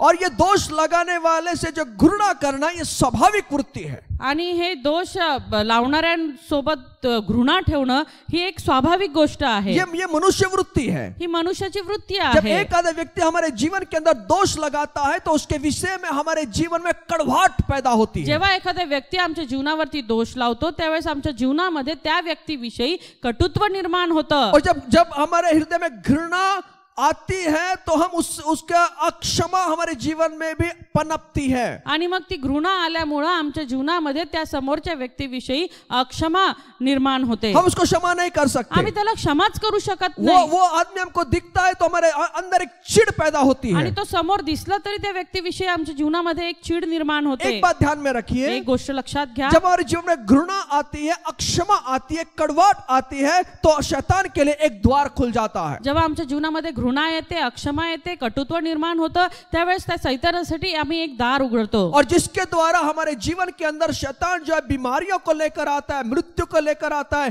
अनेक कठिनाइयों को वो लेकर आता आणि है, ज्याद्वारे शैतान आमच्या जीवनामध्ये आजार घेऊन येतो, मरण घेऊन येतो, और बड़ी कठिनाइयां लेकर आता है। आणि कठीण परिस्थित्या आमच्या जीवनामध्ये इस घेऊन बात येतो। को समझना है। आणि म्हणून ह्या गोष्टी समजून घेणं गरजेचं आहे। बहुत से लोग अपने अंदर ही अंदर किसी और के लिए घृणा से भरे रहते हैं। बरेचसे व्यक्ती आपल्या आतल्या आत एखाद्या व्यक्तीविषयी घृणेने भरून गेलेले असतात, और उस व्यक्ति को क्षमा नहीं करते हैं, आणि त्या व्यक्तीला क्षमाच करत नाही, और उनके विरुद्ध में बातें करते रहते हैं, आणि त्यांच्या विरोधात बोलतच राहतात, उनके विरुद्ध में वो बात ही करते रहते हैं। त्यांच्या विरोधातच बोलत राहतात। ये व्यक्ति आपका मित्र हो सकता है, हा व्यक्ती तुमचा मित्र असू शकतो, सेवा में आपका सहकर्मी हो सकता है, सेवेमध्ये तुमचा सहकर्मी असू शकतो, आपके पति हो सकता है, आपकी पत्नी हो सकता है, आपके बेटे हो सकता है, आपकी सास हो सकती है, आपके ससुर हो सकते हैं। तो तुमचे पती पत्नी, तुमचे सासू सासरे किंवा तुमचे पुत्र कन्या कुणी असू शकतं, और हम उनके विरुद्ध में जब जहां कहीं भी बैठते हैं, उनके विरुद्ध में बात करने लगते आणि हैं। म्हणून मग ज्यावेळेस आम्ही कुठेही बसतो, आम्ही त्यांच्या विरोधामध्ये बोलायला लागतो। और शैतान क्या करता है, हृदय को कड़वाहट से वो भरना चाहता आणि है, शैतान काय करते, ते आपलं हृदय जे आहे ते कडूपणाने भरायची त्याची इच्छा और ये असते, शैतान की एक रणनीति है, आणि ही शैतानाचं एक रणनीती आहे जिसको आपको मुझे समाप्त करना है। ज्याला तुम्हाला आणि मला संपवायचंय। इब्रियों की किताब इसका 12 अध्याय 15 वचन भी इस प्रकार कहता है। आणि इब्री 12-15 अशा प्रकारे आम्हाला सांगतं। व्यवस्था वचन 29 अध्याय 18 वचन कहता है अनुवाद 29-18 देखील आम्हाला असं सांगतं कि कोई भी जो घृणा की, जो कड़वाहट की जड़ है ना, अपने अंदर मत रहने दो। कुठलेही जे घृणेचे किंवा कटुत्वाचे जे मूळ आहेत ना, ते आपल्या जीवनामध्ये राहू देऊ नका। हमें क्षमा कर देना है। आम्हाला क्षमा करायची। कोई भी अगर हमारे जीवन के अंदर दोष लगाता है, उस कटुत्व को अपने जीवन में नहीं रखना है। जर कुणी आमच्या जीवनामध्ये दोष लावत आहे, तर त्याच्या विषयीचं जे कडूपण आहे ते आमच्या जीवनामधून आम्हाला काढून टाकायचं हमें आहे, उसको समाप्त करना है, आम्हाला ते संपवायचं आहे। क्योंकि ये जो है, ये शैतान की ओर से एक हमारे जीवन के अंदर एक बड़ा हथियार है, हमें खत्म करने के लिए। कारण हे सैतानाचं हत्यार आहे जे आमचं जीवन संपवू शकतं. और ये जो कड़वाहट है उसका एक उद्देश्य, जो दोष लगाना है उसका एक और उद्देश्य वो है अलग करना है. आणि हे दोष लावणं याचा अजून एक उद्देश आहे तो हा आहे की त्यांना वेगळं करणं. शैतान के उद्देश्य में से एक उद्देश्य ये है कि वो अलग कर दे लोगों को. आणि सैतानाच्या उद्देशांपैकी हा एक उद्देश आहे की लोकांना वेगळं करणं, विभक्त करणं. एक पति और पत्नी आसानी से अलग रहने लगते हैं, दूरी बना लेते हैं जब एक दूसरे के ऊपर वो दोष लगाते हैं. जेव्हा एक पती पत्नी एकमेकांवर विरोधात दोष लावतात त्यावेळेस सहजरित्या ते एकमेकांपासून विभक्त होतात, वेगळे होतात. और पति पत्नी दूरी बना लेते हैं क्योंकि बहुत सी कमियों के लिए वो एक दूसरे के ऊपर दोष लगाते हैं. आणि पती पत्नी एकमेकांपासून वेगळे होतात कारण बऱ्याचशा गोष्टींमध्ये ते एकमेकांना दोष लावतात. और कई वर्षों से वो एक दूसरे के ऊपर उंगली उठाते हैं. आणि कितीतरी वर्षांपासून ते एकमेकांवरती बोट विवाह दाखवतात. होने से पहले वो एक दूसरे की प्रशंसा करते हैं. विवाहाच्या अगोदर ते एकमेकांची प्रशंसा करतात. विवाह होने से पहले एकदम चांद और सितारे लाने की बात करते हैं. विवाह होण्याच्या अगोदर एकदम चंद्र आणि तारे तोडून आणण्याच्या गोष्टी करतात. पता नहीं क्या क्या बातें करते हैं, एकदम आसमान में पहुंच जाते हैं. माहित नाही काय काय बोलतात आणि एकदम आकाशाला पोहोचतात. लेकिन जब शादी होती है, शादी के बाद में 6 महीने के बाद में एक दूसरे के ऊपर दोष लगाना शुरू होता है क्योंकि वो एक साथ में रहते हैं और एक दूसरे की कमियां उनको मालूम हो जाती है. पण हेच लग्न झाल्यानंतर अगदी 6 महिन्याच्या आतच ते एकमेकाच्या सोबत राहत असल्या कारणाने एकमेकाचा स्वभाव त्यांना माहित पडतो आणि मग त्यांना एकमेकाचे दोष दिसू लागतात. एक दूसरे की कमियां मालूम होती है. एकमेकांच्या कमतरता माहित पडू और वो उस लागतात. कमियों के कारण छोटी छोटी बात में वो दोष लगाना शुरू कर देते आणि हैं. मग त्या कमी असल्यामुळे त्या छोट्या छोट्या कारणांमुळे एकमेकाला दोष लावू लागतात. और उस दोष के कारण वो अलग हो जाते हैं. आणि ते दोष लावून लावून शेवटी एक वेळ ते वेगळे होतात. और ये दोष लगाने का उद्देश्य ये है कि शैतान आपको और मुझे अलग कर दे. आणि हे दोष लावणं यासाठी आहे कारण हे सैतानाचं हत्यार आहे, एकमेकांपासून एकमेकाला विभक्त करणं. और जो पति पत्नी उनको भी अलग कर दे. आणि जे पती पत्नी आहेत त्यांना देखील वेगळं करणं, चर्च को अलग कर दे, मंडळीला वेगळं करणं, लोगों को अलग कर दे. लोकांना वेगळं ये करणं, उसका उद्देश्य है. हेच त्याचा उद्देश आहे. और वो उसका उद्देश्य ये है कि आप और मैं निराशा में आ जाएं इन दोषों के द्वारा. आणि त्याची इच्छा हीच आहे की या दोषारोपणाच्या द्वारे तुम्ही आणि मी निराशेमध्ये जावं. जब कोई व्यक्ति दोष लगाता है तो व्यक्ति जिस पर दोष लगाया जाता है वो व्यक्ति निराश हो जाता है. कारण की हे दोषारोपणामुळे काय होतं, ज्या व्यक्तीवरती हा दोष लावला गेलेला आहे ती व्यक्ती निराशेमध्ये जाते. वो एकदम भ्रांत हो जाता है. आणि अतिशय त्याला म्हणजे काही कळत नाही कि वो एकदम बहक जाता है. तो एकदम भ्रांत होऊन जातो. और जो मित्र है वो शत्रु हो जाता है. आणि जो जवळचा मित्र आहे तोच शत्रू म्हणून उभा राहतो. और वो शत्रु के जैसा व्यवहार करने लगते आणि हैं. शत्रू सारखाच ते व्यवहार करू लागतात. और रिश्ते जो हैं, जो एक दिन रिश्ते बड़े मजबूत थे लेकिन दोष लगाने के द्वारा ये रिश्ते जो है बुरी तरह से बिगड़ जाते हैं. आणि मग एक दिवशी जे नातेसंबंध अगदी घट्ट होते हे दोषारोपणाच्या द्वारे ते अतिशय तुटून जातात. और ये पहले के जैसे मधुर नहीं होते. आणि पहिल्याप्रमाणे अगदी मधुर ते काही राहत नाही. ये दोषारोपण जो है वो शत्रुता को निर्माण करती आणि है. हे जे दोषारोपण आहे ते शत्रुत्व निर्माण करतं. और ये शैतान इन सबका करता है. आणि हे सगळं काही करणारा तो सैतान आहे. परमेश्वर चाहता है कि हम एक रहें. परमेश्वराची इच्छा आहे की आम्ही एक राहावं. इसलिए परमेश्वर ने देह की उपमा दी है, शरीर की उपमा दी है. आणि म्हणून तर परमेश्वराने मंडळीला देहाची उपमा दिलेली जिस आहे. प्रकार हम आंख को अलग नहीं कर सकते, कान को अलग नहीं कर सकते, वैसे ही परमेश्वर चाहते हैं कि हम एक शरीर रूप में आप और मैं रहें. जसं आम्ही कान शरीरापासून वेगळे करू शकत नाही, डोळे वेगळे करू शकत नाही, देवाची इच्छा हीच आहे की जसे शरीराचे अवयव एकत्र राहतात तसे तुम्ही आणि मी एकत्र राहावं. और हमारे बीच में दोष लगाने वालों को हम पहचान लें. आणि आमच्या मध्ये दोष लावणाऱ्या लोकांना आम्ही ओळखावं. और दोष लगाने वालों को इनकार कर दें. आणि दोष लावणाऱ्या व्यक्तींना नकार द्यावा. इसलिए परमेश्वर ने पहले ही कह दिया कि सावधान रहिए क्या सुन रहे हैं. म्हणून परमेश्वर सुरुवातीलाच या ठिकाणी सांगत आहे की काय ऐकताय याविषयी सावधान रहा. अगर आपको सच्चाई नहीं मालूम तो सच्चाई पहचानने की कोशिश करें. तुम्हाला सत्यता माहित नाहीये तर ती जाणून घेण्याचा प्रयत्न करा. अगर हमने जाना नहीं है और अंदर ही अंदर हमारे जीवन के अंदर उन बातों को लेकर हम बैठते हैं तो आपके और मेरे जीवन के अंदर शैतान बैठा हुआ है जो आपके मेरे को गिरा देगा. जर तुम्हाला सत्यता माहित नाही आणि कुणाचं तरी ऐकून काही गोष्टी तुम्ही तुमच्या मनामध्ये घेऊन बसलेले आहात तर लक्षात ठेवा शत्रू सैतान बसलेला आहे जो तुमचं जीवन उद्ध्वस्त करू शकतो. शकतो. दूसरा शमूएल 3 अध्याय 7 से 11 वचन में हम देखते हैं कि जो एक मित्र था वो शत्रु बन जाता है. दुसरा शमूएल 3 अध्याय 7 ते 11 वचनामध्ये आम्ही पाहतो की जो मित्र होता तो शत्रू होऊन बसला. एबनेर और इशाबोशत के विरुद्ध हो जाता है. आणि जो एबनेर आहे तो इशबोशेतच्या विरोधात होऊन जातो. ये अच्छे मित्र थे, ते चांगले मित्र होते, लेकिन अब्नेर ने अपने राजा के विरुद्ध में वो हो गया. परंतु जो अब्नेर होता तो त्याच्या राजाच्या विरोधात झाला और वो दाऊद के विरुद्ध जो है वो युद्ध लड़ने लगा. आणि दाविदा विरोधात तो युद्ध लढू लागला. एक दिन सब कुछ बदल गया. आणि एक दिवस सगळं बदललं.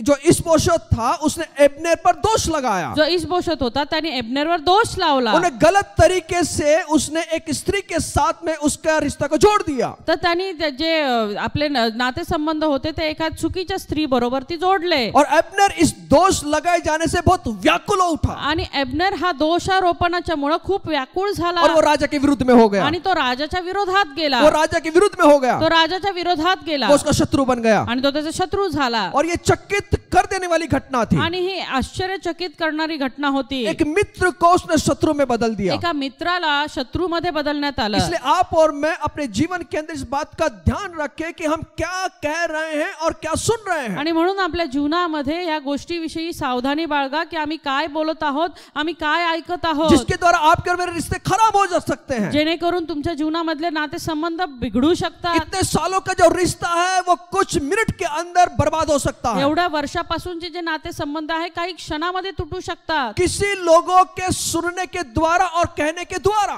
कुठल्या तरी लोकांच्या बोलण्याच्या द्वारे आणि ते आपण ऐकण्याच्या द्वारे वो चर्च के अंदर से वो टूट सकता है. मंडळीमधून तो तुटू शकतो. वो अपने लोगों को छोड़ के जा सकता तो है. आपल्या लोकांना सोडून जाऊ शकतो. गलत विचार धारणा करने की वजह से, वेगळे विचार, चुकीचे विचार धारणा केल्यामुळे. और ये जब दोष लगाया जाता है उसका एक ये मकसद होता है आपके काम में रुकावट पैदा करे. आणि हा दोष लावणाऱ्याचा हा हेतू असतो की तुमचं जे काम आहे त्याच्यामध्ये बंधन करणं किंवा त्याच्यामध्ये रुकावट आणणं. और आपके काम जो आप कर रहे हैं वो बंद हो जाए. आणि जे काही तुम्ही काम करत आहात ते बंद व्हावे. शैतान आपको अच्छा कार्य करने से रोकता है. शैतान तुम्हाला चांगलं कार्य करण्यापासून रोखतो. जिसके लिए परमेश्वर ने आपको और मुझे बुलाया है. ज्यासाठी परमेश्वराने तुम्हाला आणि मला बोलवलेलं और आहे. शैतान आपको पूरी कोशिश करेगा रोकने के लिए. आणि शैतानच आहे जो तुम्हाला पूर्णपणे त्या कामापासून रोखण्याचा प्रयत्न करेल. उसके पास में एक हथियार है. कारण त्याच्याकडे एक हत्यार आहे. जो कार्य करता है. जे कार्य करतं. और किसके द्वारा कार्य करता है? कुणाद्वारे कार्य करतं? दोष लगाने के कारण. दोष लावणाऱ्याच्या और द्वारे. आप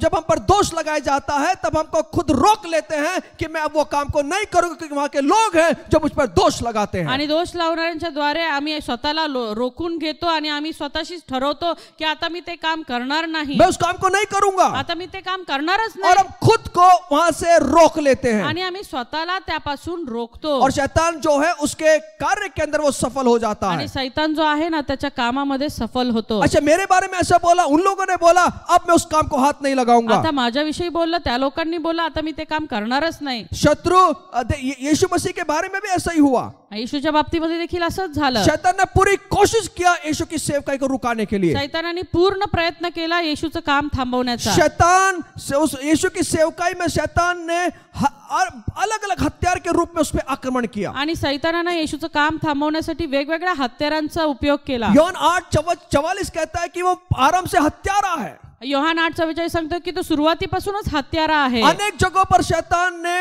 भीड़ के द्वारा यीशु को मार डालने की कोशिश किया. बऱ्याच ठिकाणी शैतानाने येशूला गर्दीच्या द्वारे मारून टाकण्याचा प्रयत्न केला. यीशु वहां से बच गए. पण येशू त्या ठिकाणून वाचले. लूक इसका 4 अध्याय 29 से 30 वचन. लूक याचा 4 अध्याय 29 ते 30 वचन. और दूसरी जगह हम देखते हैं कि शैतान ने यीशु को गलील के समुद्र में डुबाने का प्रयास किया. आणि एका ठिकाणी आपण पाहतो की शैतानाने येशूला गलीलाच्या समुद्रामध्ये डुबवण्याचा देखील प्रयत्न केला. लेकिन वो सफल नहीं हुआ. पण तो सफल झाला नाही. क्योंकि यीशु ने तूफान को डांट दिया. कारण येशूने त्या जे वादळ होतं त्याला थांबवलं. ये परमेश्वर नहीं था, ये परमेश्वर नहीं जो तूफान को लाया था, हे परमेश्वर नव्हता जो त्या ठिकाणी वादळ वारा त्याने आणलेला होता, ये शैतान था जो जिसने पूरी कोशिश की कि यीशु मसीह को वो डुबा दे। पण हा सैतान होता ज्यांचा हा प्रयत्न होता की येशू ख्रिस्ताला त्या ठिकाणी डुबवून फिर टाकावं। शैतान ने दोष लगाने वाले के रूप में वो प्रकट होता है। कारण सैतान जो आहे ना तो दोष लावणाऱ्यांसारखा प्रगट होतो। उसे मालूम था कि यीशु की सेवकाई जो है बढ़ती जा रही है, त्याला माहित होतं की येशूची सेवा आहे ती वाढत चाललेली आहे। तब उसने एक अंतिम हथियार उसने उपयोग में लाया त्यावेळेस त्याने एक शेवटचं हत्यार उपयोगात और आणलं यीशु ने एक हफ्ते तक भारी दोषारोपण को सहा। आणि येशूने एक हफ्त्यापर्यंत ते जे दोषारोपण आहे ते सहन केलं, जिसने उसकी सेवकाई का अंत कर दिया। आणि ज्याद्वारे त्याच्या सेवेचा अंत झाला। यीशु को क्रूस पर चढ़ाने तक उसने तो उसको दोष लगाया। येशूला त्या वधस्तंभावरती चढवेपर्यंत त्याला दोष लावण्यात आले। उसको आप देखते अगर पढ़ते मत्ती को सुसमाचार 21 अध्याय 23 वचन में, आणि मत्ते 21-23 वचनामध्ये जेव्हा आम्ही पाहतो यरूशलेम पर पहुंचने पर उस पर अनेक प्रश्न उठते हैं यरूशलेमेमध्ये पोहोचेपर्यंत अनेक प्रश्न त्याच्यावरती उठले और दोषों को वहां लगाना शुरू कर देते हैं। आणि दोष लावणं सुरुवात होतं। इस समय शैतान ने अपना सबसे घातक हथियार निकाला आणि या वेळेला सैतानाने त्याचं सर्वात घातक हत्यार वापरलं और वो हथियार था यीशु मसीह के विरुद्ध में बोलने के लिए। आणि ते हत्यार होतं येशूच्या विरोधात बोलणं। और फसह से पहले मतलब वलंडन सन से पहले पूरा सप्ताह प्रभु मंदिर में थे आणि वलांडन सणाच्या पूर्वी पूर्ण हफ्ता जो येशू होता तो मंदिरामध्ये होता। और जिससे जो फरासी थे वहां पर उसके द्वारा वहां पर प्रश्न उठाए गए आणि जे परुषी होते त्यांच्याद्वारे त्या ठिकाणी त्याच्यावरती प्रश्न विचारले गेले, उस पर दोष लगाए गए। त्याला दोष लावण्यात आले। मत्ती 22 अध्याय 15 से 18 वचन, मत्ती 22:15 ते 18 वचन। यहाँ पर देखते हैं कि यीशु मसीह पर दोष लगाए या गए। ठिकाणी आम्ही पाहतो की येशूवर देखील दोष लावण्यात आले। अपने जीवन के अंतिम 24 घंटों में महायाजक के आंगन में, पिलातुस के महल के अंदर, हेरोदेस के महल के अंदर, उसके आंगनों में यीशु मसीह पर बड़े बड़े दोष लगाए गए। आपल्या जीवनाच्या शेवटच्या 24 तासामध्ये हेरोदाच्या सभेमध्ये, त्याच्यानंतर पिलाताच्या सभेमध्ये त्याच्यावर दोषारोप करण्यात आले और आप उसकी सेवकाई के ऊपर दोष लगाए गए। त्याच्या सेवेवरती दोष लावण्यात आले। उसको पूरा तुच्छ त्याला तुच्छ लेखलं गेलं, लेकिन उसने वहां पर दुख उसने भोगा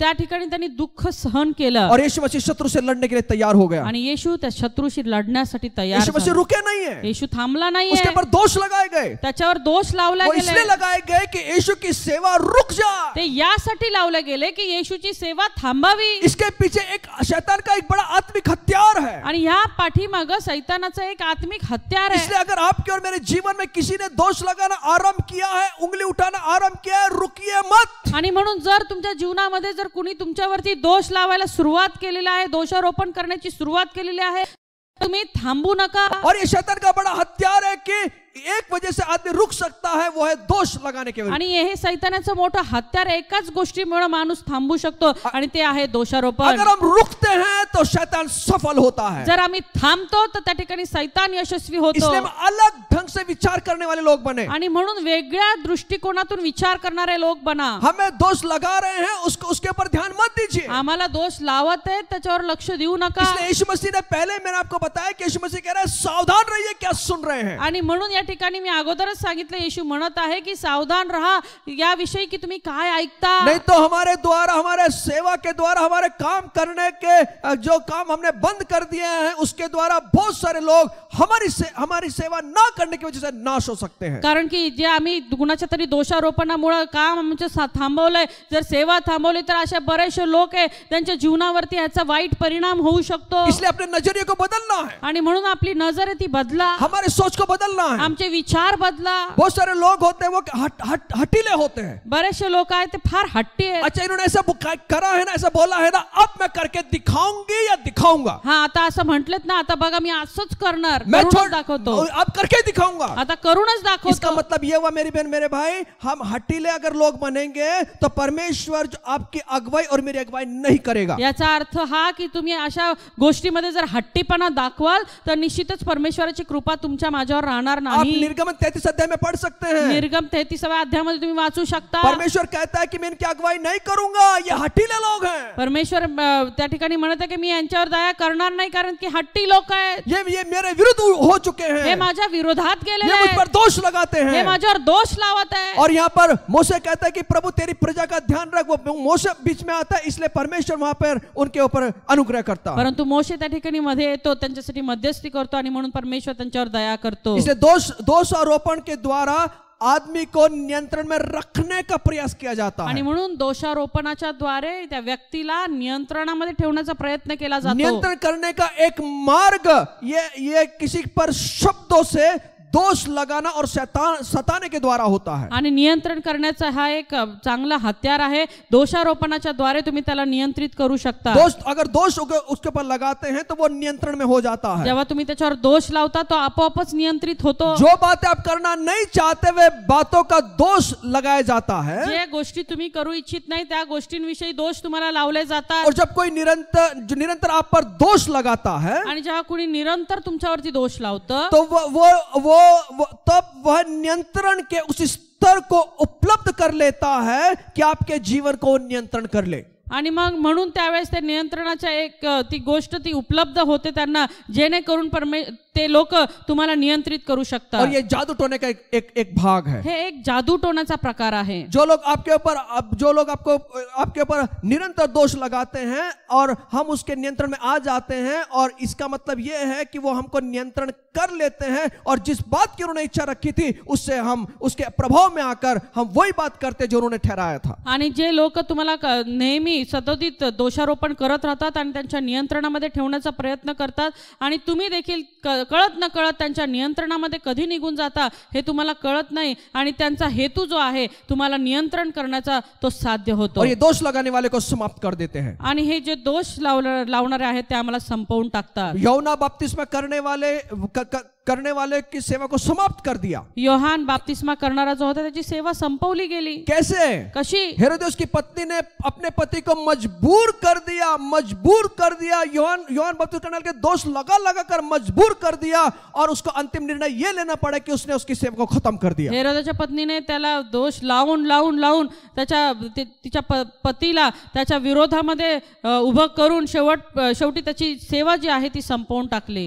हेरोदेस को उसने नियंत्रण में कर लिया, आणि हेरोदाने त्याला नियंत्रणात आणलं, और उसने उसको मरवा दिया, आणि त्याने त्याला मारून टाकलं. और शैतान का यही इच्छा है कि आप और मैं उसके नियंत्रण में आ जाएं। आणि शैतानाची हीच इच्छा आहे की तुम्ही आणि मी त्याच्या नियंत्रणामध्ये यावं. और जब दोष लगाया जाता है, शैतान की ये इच्छा है कि हम भय में आ जाएं। आणि जेव्हा दोष लावला जातो त्यावेळेस शैतानाची हीच इच्छा आहे की आम्ही भयभीत व्हावं. अब बहुत सारे लोग जो है जब दोष लगाना शुरू करते तो भय आ जाता है उनके जीवन के अंदर, आणि बरेचसे लोक आहेत जेव्हा दोषारोपण करू लागतात त्यांच्या जीवनामध्ये एक प्रकारचं भय येतं. और भय एक दुष्ट आत्मा की ओर से है, आणि भीती जी आहे ती दुष्टात्म्याकडून आहे. जब मन में भय भर जाता है तब अन्य बुराइयों के लिए मार्ग खोल दिया जाता है। जेव्हा मनामध्ये भीती भरते त्यावेळेस वेगळे जे चुकीच्या गोष्टी आहेत त्याच्याकडे आपण आकर्षित होतो. भय को अनुमति ना दे, म्हणून भीतीला तुम्ही परवानगी देऊ नका. ये एक दूसरी शक्तिशाली दुष्ट आत्माओं को आपके जीवन में प्रवेश करने के लिए मार्ग को खोलेगा। कारण की ह्याच ज्या गोष्टी आहेत त्या दुष्ट शक्तींना तुमच्या जीवनामध्ये येण्यासाठी मार्ग मोकळे करून देतील. इसलिए आप भयभीत ना हो, आणि म्हणून तुम्ही भिवू नका. आपने कुछ नहीं किया, आपको मालूम है मैंने कुछ नहीं किया, अगर लोग दोष लगा रहे हैं तो भयभीत होने की जरूरत नहीं है, परमेश्वर हमारे साथ खड़ा है। जर तुम्ही काही केलेलं नाहीये, लोक दोषारोप लावत आहेत, तर त्याच्याविषयी भयभीत होऊ नका, कारण की तुम्हाला ठाऊक आहे की तुम्ही काही केलेलं नाही, परमेश्वर तुमच्या सोबत आहे. परमेश्वर हमारे साथ में खड़ा है, परमेश्वर आमच्या सोबत उभा और आहे. परमेश्वर ने हमें डर का आत्मा नहीं दिया, प्रभु ने हमें सामर्थ का आत्मा दिया है। परमेश्वरने आम्हाला भीतीचा नाही तर सामर्थ्याचा आत्मा दिलाय. और ये जब जिसके ऊपर दोष लगाया जाता है और उसका उद्देश्य ये होता है कि वो निर्बल बन जाए। आणि मग जे दोष लावला जातं त्याचा हेतू हा असतो की समोरचा मनुष्य निर्बल होऊन जावा, उसका आत्मविश्वास खत्म हो जाए, उसका आत्मसम्मान कम हो जाए, त्याचा आत्मविश्वास त्याचा आत्मसन्मान संपून जावा अशी त्याची इच्छा वो असते. पूरी तरह से कमजोर बन जाए, ते पूर्णपणे एकदम अशक्त बनावं अशी त्याची इच्छा और असते. दोषारोपण आपको ये विश्वास करने के लिए योग्य बना देगा कि आप एक बुरे व्यक्ति हैं। आणि ते दोषारोपणामुळे असा विश्वास तुमच्या मनामध्ये उत्पन्न होईल की तुम्ही एक वाईट व्यक्ती आहात, आप एक भले व्यक्ति नहीं हैं, तुम्ही चांगले नाही, जबकि आप एक भले व्यक्ति हैं। जेव्हा की तुम्ही खूप चांगले आहात. ये आपको मालूम है, हे तुम्हाला माहित आहे. ये आपकी बदनामी करने के लिए है, हे सगळं तुमची बदनामी ये आपको करण्यासाठी, कमजोर बनाने के लिए हे है। तुम्हाला अशक्त बनवण्यासाठी आहे. इसलिए आप परेशान मत हो। आणि म्हणून तुम्ही या ठिकाणी व्यथित होऊ नका. आप एक अच्छे व्यक्ति हैं, तुम्ही एक चांगले व्यक्ती आहात. लेकिन शैतान चाहता है कि आपको भ्रम में डाल दे। पण ही सैतानाची इच्छा आहे की त्यांनी तुम्हाला भ्रमात टाकावं. इसलिए मेरी बहन मेरे भाई, म्हणून माझ्या भावा हम बहिणींनो, क्या सुनते हैं, आम्ही काय ऐकतो सावधान रहें, सावधान राहा. नहीं तो ये हमारे मधुर रिश्तों को नष्ट कर देगा। ते आमचे जे गोड जे संबंध आहेत ते संपवून और टाकतील. उसका वो जो ये शैतान का बड़ा हथियार है, आणि हे सैतानाचं मोठं हत्यार आहे. और ये शैतान जो है एक दूसरे के ऊपर दोष लगाने के लिए उकसाता है। आणि हे जो सैतान आहे ना, हा एकमेकांवर दोष लावण्यासाठी आम्हाला उकसवतो. ये उकसाता है कि जो भाई लोग हैं एक दूसरे के ऊपर, बहन लोग हैं एक दूसरे के परिवार जो एक दूसरे के ऊपर उंगली उठाएं। आणि हे सैतान आम्हाला भरीला घालतो की आपल्या भावाविरुद्ध, बहिणीविरुद्ध, पतीविरुद्ध, पत्नीविरुद्ध आम्ही दोषारोप और करावे. प्रेम भरे रिश्ते अचानक से टूट जाते आणि हैं, मग ते जे प्रेमाचे संबंध असतात ना, ते अचानक तुटून और जातात. प्रत्येक एक जन एक दूसरे के विरोध बन जाते हैं। आणि मग एक दुसऱ्याच्या विरोधामध्ये आम्ही उभे और राहतो. दोषारोपण जो है प्रेमियों के बीच में अविश्वास उत्पन्न करता है। आणि दोषारोपण जे आहे ना, ते प्रेमी यांच्या मध्ये एक प्रकारचा अविश्वास निर्माण और करतं. शंका घर करती है, आणि शंका घर करून और बसतं. प्रत्येक जन लड़ने को तैयार हो जाता है। आणि प्रत्येक जे लोक आहेत ते एकमेकांविरुद्ध लढायला तयार होतात. दूसरा शमूएल 10 अध्याय 1 से 9 वचन में ऐसी घटना हमें दिखाई देती है। आणि दुसरा शमूएल 10 अध्याय 1 ते 9 वचनामध्ये अशीच घटना घडलेली आम्ही पाहतो. राजा दाऊद और अमोनियों के बीच संबंध जो थे मित्रता से शत्रुता में दिखाई देते हैं। आणि दावीद राजाने अमोनी जे आहेत राजा त्यांच्यामध्ये जे मित्रतेचे संबंध होते ते शत्रुत्वामध्ये बदलतात. दाऊद के अमोनिया के साथ बड़े अच्छे संबंध थे। दाविदाचे अम्मोनी लोकांसोबत चांगले संबंध होते. वो निरंतर बनाए रखना चाहता था, आणि ते संबंध तो तसेच नेहमी ठेवू इच्छित होता. उसने अमोन के नए राजा को बड़े सुंदर सांत्वना का संदेश भेजा। आणि म्हणून त्यांनी अम्मोनाचा जो राजा होता त्याला सांत्वनपर शब्द पाठवले. लेकिन इस नए राजा ने संदेश वाहकों के आगमन को गलत नजर से देखा। पण या जो अमोनी राजा होता त्याने ते संदेश वाहक होते त्यांचं येणं त्याविषयी वेगळा विचार केला. और दाऊद पर जासूसी करने का दोष लगाया। आणि दाविदावरती जासूसी करण्याचा दोष लावला. और ये दोष लगाने वाले सारे अच्छे संबंधों को जो दोनों देशों के बीच में थे कड़वाहट को लेकर आया। आणि हेच जे दोषारोपण होतं ते एकमेकांच्या विरोधामध्ये एकमेकांपासून दूर त्यांना केलं. और जब भी भले चीज को गलत ढंग से पेश की जाती है तो एक दूसरे पर दोष जड़े जाने लगते हैं. आणि म्हणून जेव्हा जो वेगळे विचार त्या गोष्टींविषयी आपल्या मनामध्ये निर्माण होतात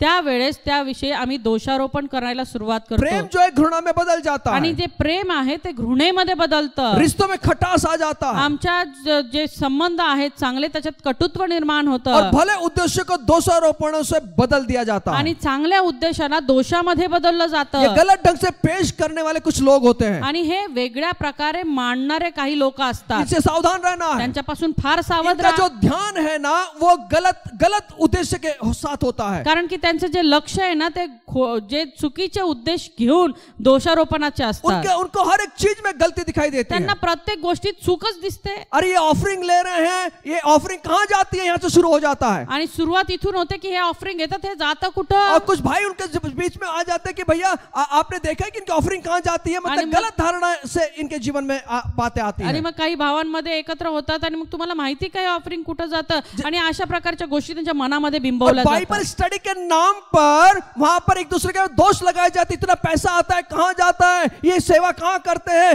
वो नजर होती है छोटी छोटी चीजों के अंदर. आणि बायबल स्टडीचं नाव असतं पण या ठिकाणी चर्चा रंगते की हे लोक दानार पण घेतात, हे कुठं जातं, काय करतात, अशा प्रकारच्या गप्पा त्या ठिकाणी मारल्या जातात. महीने में कितना पैसा आता होगा, महिन्यात किती पैसे येत असतील, इनका खर्चा कितना होता होगा, त्यांचा खर्च किती होत असेल. और आपको देखो कितना कम पैसा दे रहे हैं, आप सेवा भी कर रहे हैं, आप पैसा क्यों नहीं लेते हैं. आणि आता तुम्ही बघा तुम्हाला सेवा करतात पण तुम्हाला किती पैसे कमी देतात, का नाही देत जास्त पैसे. और वो कहते हैं कि आप उनके अंदर शामिल मत होइए. आणि मग ते तुम्हाला सांगून तुम्ही त्यांच्यामध्ये मिसळू नका. चलो अपन एक अलग राज्य स्थापन करते हैं. चला आपण एक वेगळं राज्य स्थापन करू. और ये गलत ढंग से लोगों के बीच में गलत ढंग से गलत नजरिए से ये पेश करते हैं. आणि लोकांच्या समोर व्यक्तीविषयी विचित्र प्रकारे ते जे गोष्ट आहे ते सादर करतात. मेरी बहन मेरे भाई मैं आपको बताता हूं वो लोग जो हैं वो शैतान का एक बड़ा कार्यकर्ता बन चुका है. आणि मला सांगू द्या माझ्या भावा बहिणींना, असे जे लोक आहेत ना ते सैतानाचे कार्यकर्ते बनलेले आहेत. बहुत लोगों को हम सुनते हैं ये उसका कार्य करता है, उसका कार्य करता है, हम भी यीशु के कार्य करते हैं, पर शैतान के भी कार्य करते हैं मेरी बहन मेरे भाई. बरेचशा लोकांविषयी मी ऐकतो, हा ह्याचा कार्य करता तो त्याचा, आम्ही देखील येशूचे कार्यकर्ते आहोत, पण असे देखील लोक आहेत जे सैतानाचे कार्यकर्ते ये समझ में नहीं आते, हे कळून येत नाही. ये बड़े बड़े भावुक वृत्ति से आते हैं, एकदम भोळा तोंड घेऊन तुमच्याकडे येतात और ये दोष लगाने वाले हैं. आणि हे दोष लावणारे आहेत. दोषारोपण को भेजने के लिए उसे कार्यकर्तों की आवश्यकता है शैतान को. आणि हेच दोषारोपण लावण्यासाठी त्यांना सैतानाला कार्यकर्त्यांची गरज आहे. शैतान जानता है कि वह कमजोर और वो निर्बल बना सकता है इस दोष लगाने के द्वारा. आणि सैतानाला हे ठाऊक आहे, हे दोष लावल्यामुळे समोरचा व्यक्ती निर्बल आणि हताश होऊ शकतो. और दोषारोपणों द्वारा परमेश्वर के सेवक पर को भी वो नियंत्रण कर सकता है. आणि दोषारोपणाच्या द्वारे देवाच्या सेवकाला देखील तो नियंत्रणात ठेवू शकतो. इसलिए शैतान को ऐसे कार्यकर्ताओं की नितांत आवश्यकता है जिन्हें वे अपने जो प्रवक्ता है उसको नियुक्त कर सके. आणि म्हणून सैतानाला अशा कार्यकर्त्यांची गरज आहे जे समोर जाऊन त्याचे प्रवक्ते होतील. और शैतान परमेश्वर के पवित्र जनों पर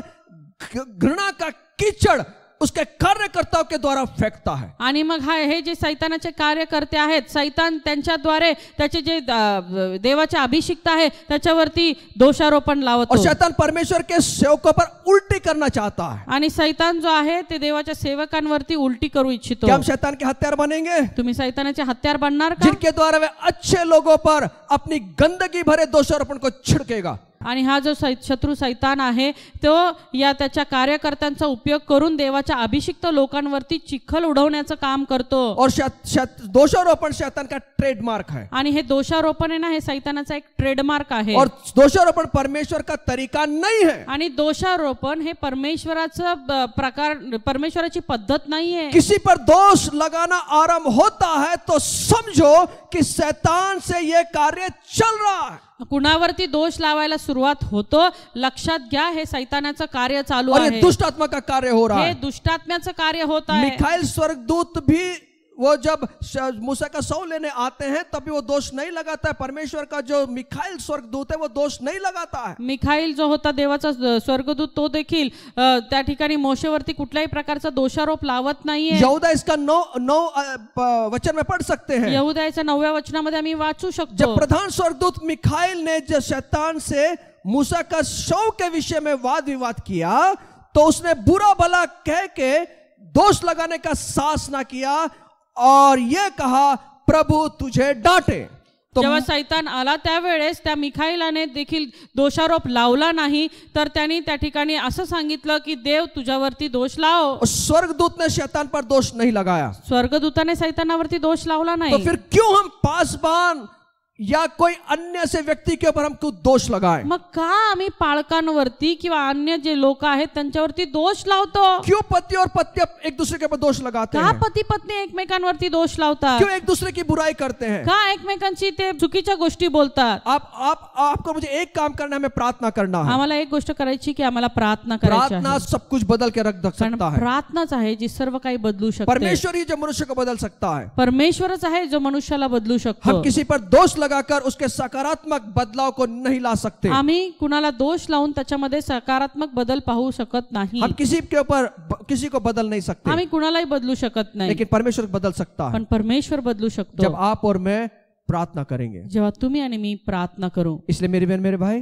आणि म्हणून माझ्या भाव बहिणी, शायद आपके ऊपर बड़े बड़े दोष लगाए गए हों कदाचित तुमच्यावरती मोठमोठे दोषारोप केलेले और आपने आहेत. ठहराया कि अब मैं वो उस काम को नहीं करूंगा. आणि तुम्ही ठरवलंय की आता मी हे काम करणार नाही. आप एकदम निराश हो चुके हैं. तुम्ही निराश झालेले आहात. उठता बैठता आपको दोषों के शब्द सुनाई दे रहे हैं. कारण उठता बसता तुमच्यावरती दोषारोप होत आहेत. और कुछ लोग आते हैं जो कहते हैं कि अरे अरे आपके बारे में ऐसे कह रहे थे. आणि काही लोक येतात आणि ते तुम्हाला सांगतात अरे तुमच्याविषयी तर असं म्हणत फिर होते. तीसरा व्यक्ती आता है, चौथा व्यक्ती आता है, पांचवा व्यक्ती आता है, वो यही कहता है कि अरे आपके बारे में ऐसा कहा जा रहा मग था. तिसरा चौथा पाचवा व्यक्ती ते देखील हेच म्हणतात अरे तुमच्याविषयी तर असं म्हणत और होते. फिर आप उसको लेकर बैठ जाते हैं. आणि मग तुम्ही तेच घेऊन बसता. इसलिए यीशु मसीह कह रहा है, म्हणून येशू या ठिकाणी म्हणत आहे, चौकस रह क्या सुनते हो. सावध राहा की तुम्ही काय ऐकता. बिल्कुल सुनना मत. अजिबात ऐकू नका, बिल्कुल सुनना मत। अजिबात ऐकू नका। और जो सुनाने वाले हैं उनको कह देना, अगर कहना है तो परमेश्वर के बारे में कहे, अगर दूसरी बात करने के लिए आता है तो प्रेज द लॉर्ड, हालेलुया आप जा सकते हैं। जर दुसरा व्यक्ती येऊन काही तुम्हाला असं इतरत्र बोलत असेल तर त्याला सांगा, बोलणार असेल तर देवाविषयी बोल, नाही तर हालेलुया प्रेज द लॉर्ड। और उसकी अगर सुनेंगे मेरी बहन मेरे भाई, सुनने के द्वारा बातें अंदर जाती है। कारण की जर तुम्ही त्याचं ऐकणार ना तर मला सांगू द्या माझ्या भाऊ बहिणींनो, ऐकण्याच्या द्वारे तुम्ही पापामध्ये पडू शकता और हमारे जीवन के अंदर हमें जो करना है आत्मिक जीवन के अंदर हम बढ़ नहीं सकेंगे। आणि आमच्या जीवनामध्ये आम्हाला जे काही करायचं आहे, आमच्या आत्मिक जीवनाची वाढ त्या ठिकाणी खुंटून जाईल। ध्यान रखना म्हणून सावध रहा कि ये शैतान का एक बड़ा हथियार है, की हे सैतानाचं मोठं हत्यार आहे, जो आपको और मुझे कमजोर बनाकर गिरा सकता है, जे तुम्हाला आणि मला अशक्त करून आम्हाला पाडू शकतं। ये गिरा दिया गया है जो लोगों पर रात दिन लोग उसके दोष लगाता है। हा पडलेला आहे जो रात्रंदिवस लोकांवरती दोषारोप करत आहे। आज क्या चल रहा है आत्मिक जीवन के अंदर? आत्मिक जीवनात काय चाललंय? एक दूसरे के ऊपर उठकर उंगली उठा रहे हैं, एकमेकांवरती फक्त बोट दाखवत आहेत। हम समझदार व्यक्ती बने, आम्ही समजूतदार व्यक्ती बनावं, प्रौढ़ व्यक्ति बने, प्रौढ व्यक्ती बनावं, अलग तरीके से सोचने वाले लोग बने। वेगळ्या प्रकारे विचार करणारे व्यक्ती। जैसे मेरा परमेश्वर सोचता है उसी अनुसार आप और मैं सोचना शुरू जसं माझा परमेश्वर विचार करतो ना त्याच प्रकारे तुम्ही आणि मी विचार करणारे अगर व्हावं। गलत ढंग से हम सोचना शुरू करेंगे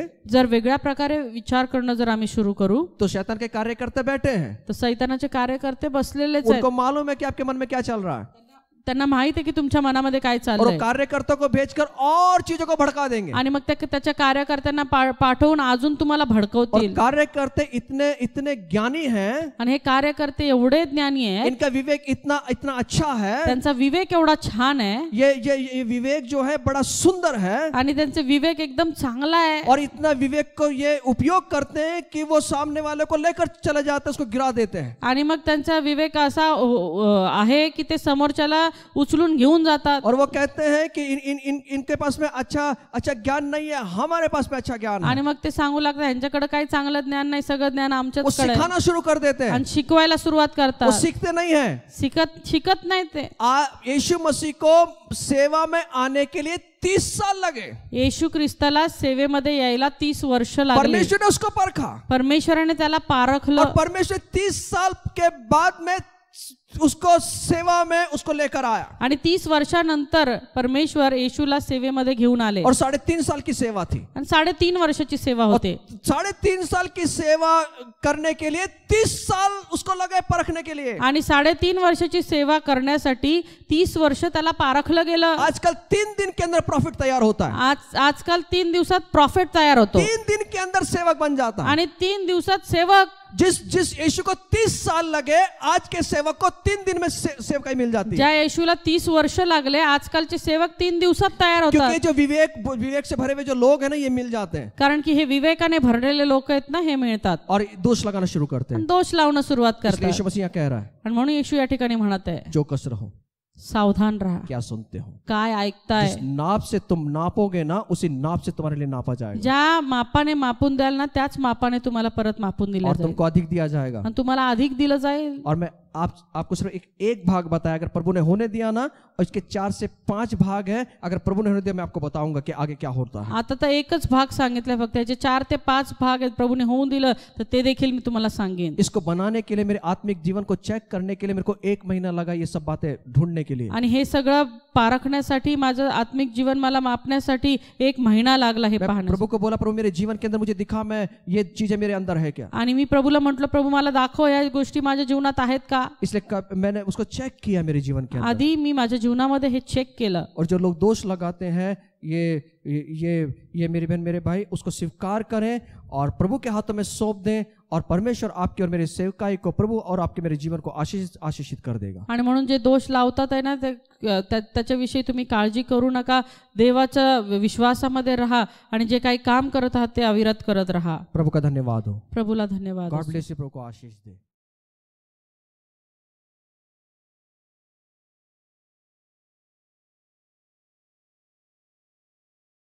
हालेलुया, हालेलुया।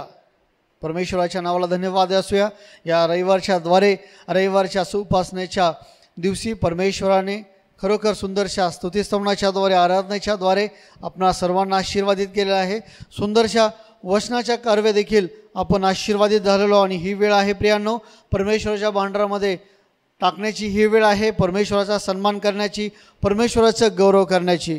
कारण देवाचं वचन सांगत आहे मला की 3 अध्याय 10व्या वचनामध्ये परमेश्वर म्हणत आहे सेनाधीश परमेश्वर म्हणतो माझ्या मंदिरात अन्न असावे म्हणून सगळा दशमांश तुम्ही भांडारात आणा म्हणजे मी आकाश कपाटे उघडून जागा पुरणार नाही एवढा आशीर्वाद तुम्हाकरता वर्षावतो की नाही याविषयी माझी प्रचिती घेऊन पहा.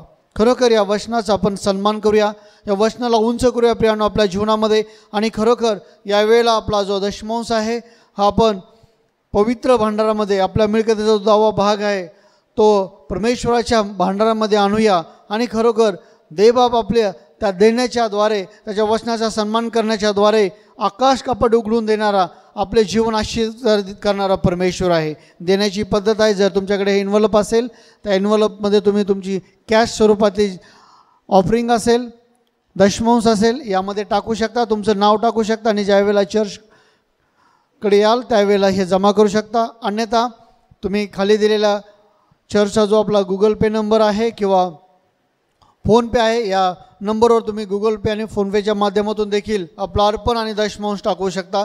त्याचप्रमाणे खाली दिलेला आपला बँक अकाउंट नंबर आहे ICICI बँकचा त्या अकाउंटवरती देखील तुम्ही ऑनलाईन ट्रान्सफर करू शकता किंवा डायरेक्ट त्या अकाउंटवरती चेक स्वरूपात अकाउंटवरती आपला टाईज किंवा आपला अर्पण देऊ शकाल.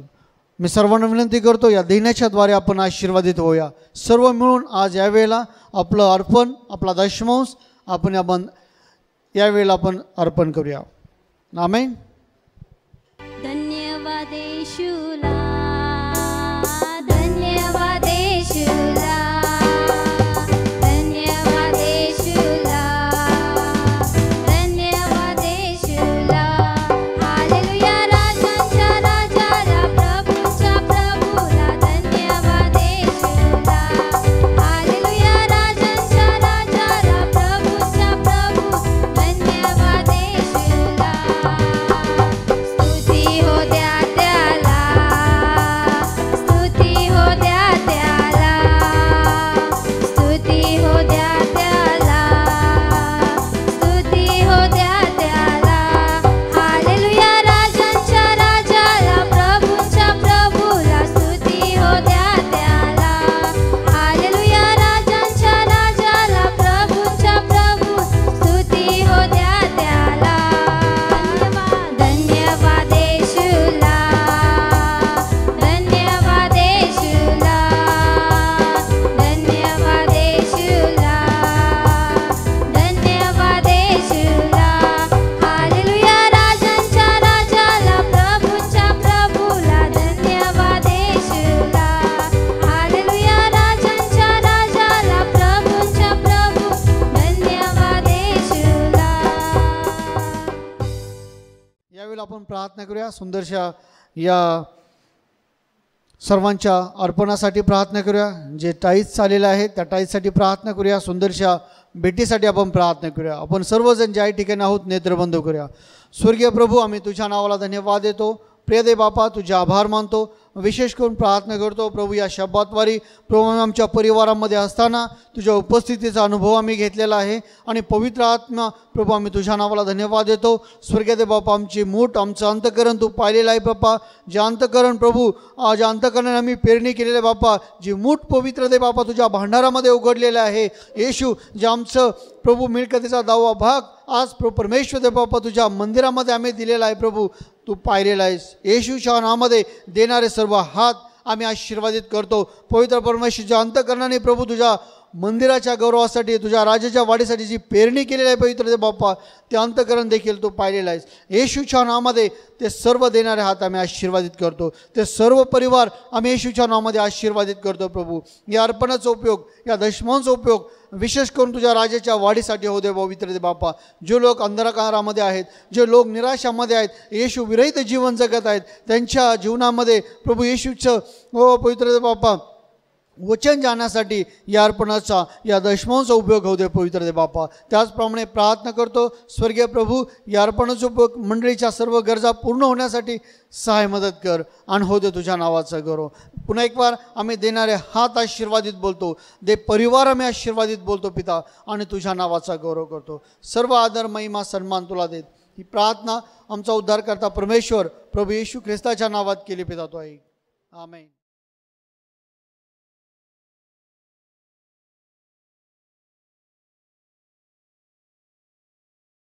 माझं नाव कन्हैया बाबूलाल चव्हाण आहे. माझ्या 2 मुलं आहे, मुलगी आहे. आम्ही 4 जण आहे. आणि आमचं लॉकडाऊनमध्ये म्हणजे आमची परिस्थिती लई बेकार होती. आम्हाला ते काम मिळत नव्हतं. परत कंपनीमध्ये जे आमची एक BC निघाली, ते BC निघाली, देवाच्या कृपेनं निघाली ती BC. आणि त्या BCमधून आम्ही समजा बरंच आमचं अन्नपाण्याचा पुरवठा झाला. आणि त्याच्यानंतर माझ्या जे घरच्या बाईला काम मिळालं. त्या कामामध्ये 1 महिना काम केलं, त्याला पैसे मिळाले. परत 3 महिने बसून होते, ते 3 महिन्याचे त्याला पैसे दिले. देवाला धन्यवाद देतो.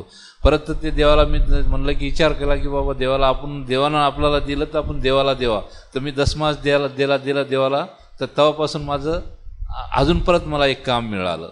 मी देवाला धन्यवाद देतो, कोटी कोटी धन्यवाद देतो. सर्व गौरव येशूला देतो.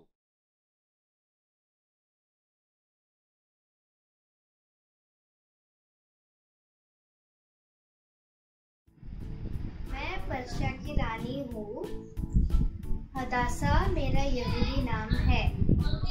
मोर्दकाई मेरा चाचा है। मैं कौन हूँ? मला देवाने मातीपासून बनवलं. या सगळ्यांना मी नाव दिले. सांगा मी कोण?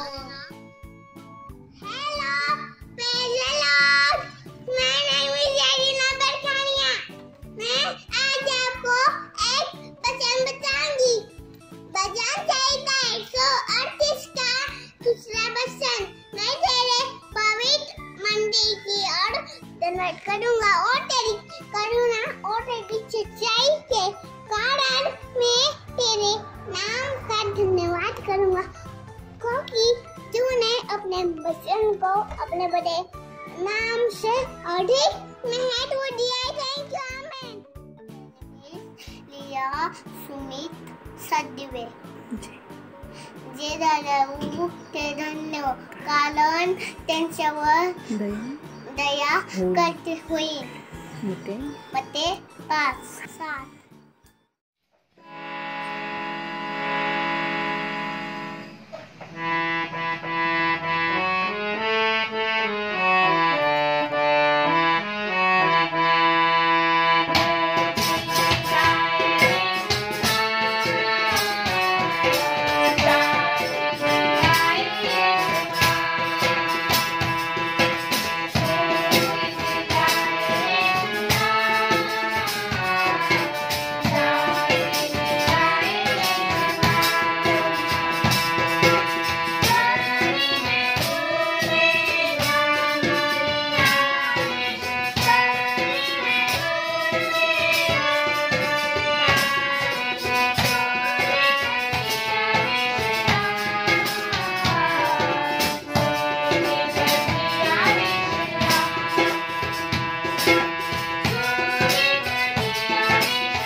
आइए प्रार्थना करें। या आपण प्रार्थना करू. पिता आम्ही तुझ्या नावाला धन्यवाद देतो, तुझी स्तुती करतो परमेश्वर बापा. पिता परमेश्वर बापा, आज तुझ्या वचनाच्या द्वारे तू आम्हाला पुन्हा एकदा जाणीव करून दिली की प्रभू तू आमच्या सोबत आहे प्रभूजी बाप्पा. पिता परमेश्वर, आम्ही कुठल्याही प्रकारच्या दोषारोपाला बळी पडू नये प्रभूजी. आम्ही निराश, आम्ही हताश होऊ नये परमेश्वरा. तर परमेश्वर बाप्पा, तू आम्हाला जो काही सामर्थ्याचा आत्मा दिलेला आहे प्रभूजी, त्याचा उपयोग आम्ही करावा प्रभूजी. आणि परमेश्वरा, आमचे डोळे तू उघड, आमचे कान तू उघड परमेश्वरा, की आम्ही योग्य व्यक्ती, योग्य परमेश्वरापा सहभागिता घ्यावी प्रभूजी आपा. आणि जे काही हे सैतानाचे कार्य करते हो परमेश्वरापा, स्वतःला साळसूद आणि इतरांना दोष लावत फिरत आहेत परमेश्वरा बापा, हो परमेश्वरा, त्यापासून तू आम्हाला दूर राख परमेश्वरा बापा. प्रत्येकाला सतसत विवेक बुद्धी दे प्रभूजी. योग्य गोष्टीची पारख करण्यासाठी प्रत्येकाचं परमेश्वरा, प्रत्येकाला तू आत्मिक हो परमेश्वरा ज्ञानानं भर, अशी आम्ही तुझ्याकडे प्रार्थना करतो. धन्यवाद देतो, तुझी स्तुती करतो. आज परमेश्वरा, जे कोणी तुझं वचन ऐकलेलं आहे प्रभूजी, त्यांना परमेश्वरा त्या वचनावर मनन करण्यासाठी, त्या आत्मसात करण्यासाठी, त्यानुसार चालण्यासाठी तू विशेष करून कृपा पुरव प्रभूजी बाप्पा. आणि प्रार्थना करतो प्रत्येकाला परमेश्वरा त्यांच्या गरजे अनुरूप तू उत्तर दे परमेश्वरा बापा. धन्यवाद देतो, तुझी स्तुती करतो. सर्व प्रार्थना मी येशूच्याच नावात करते, म्हणून तू ऐकते त्या. आमेन. God bless you. प्रभू को आशीष दे. आमेन.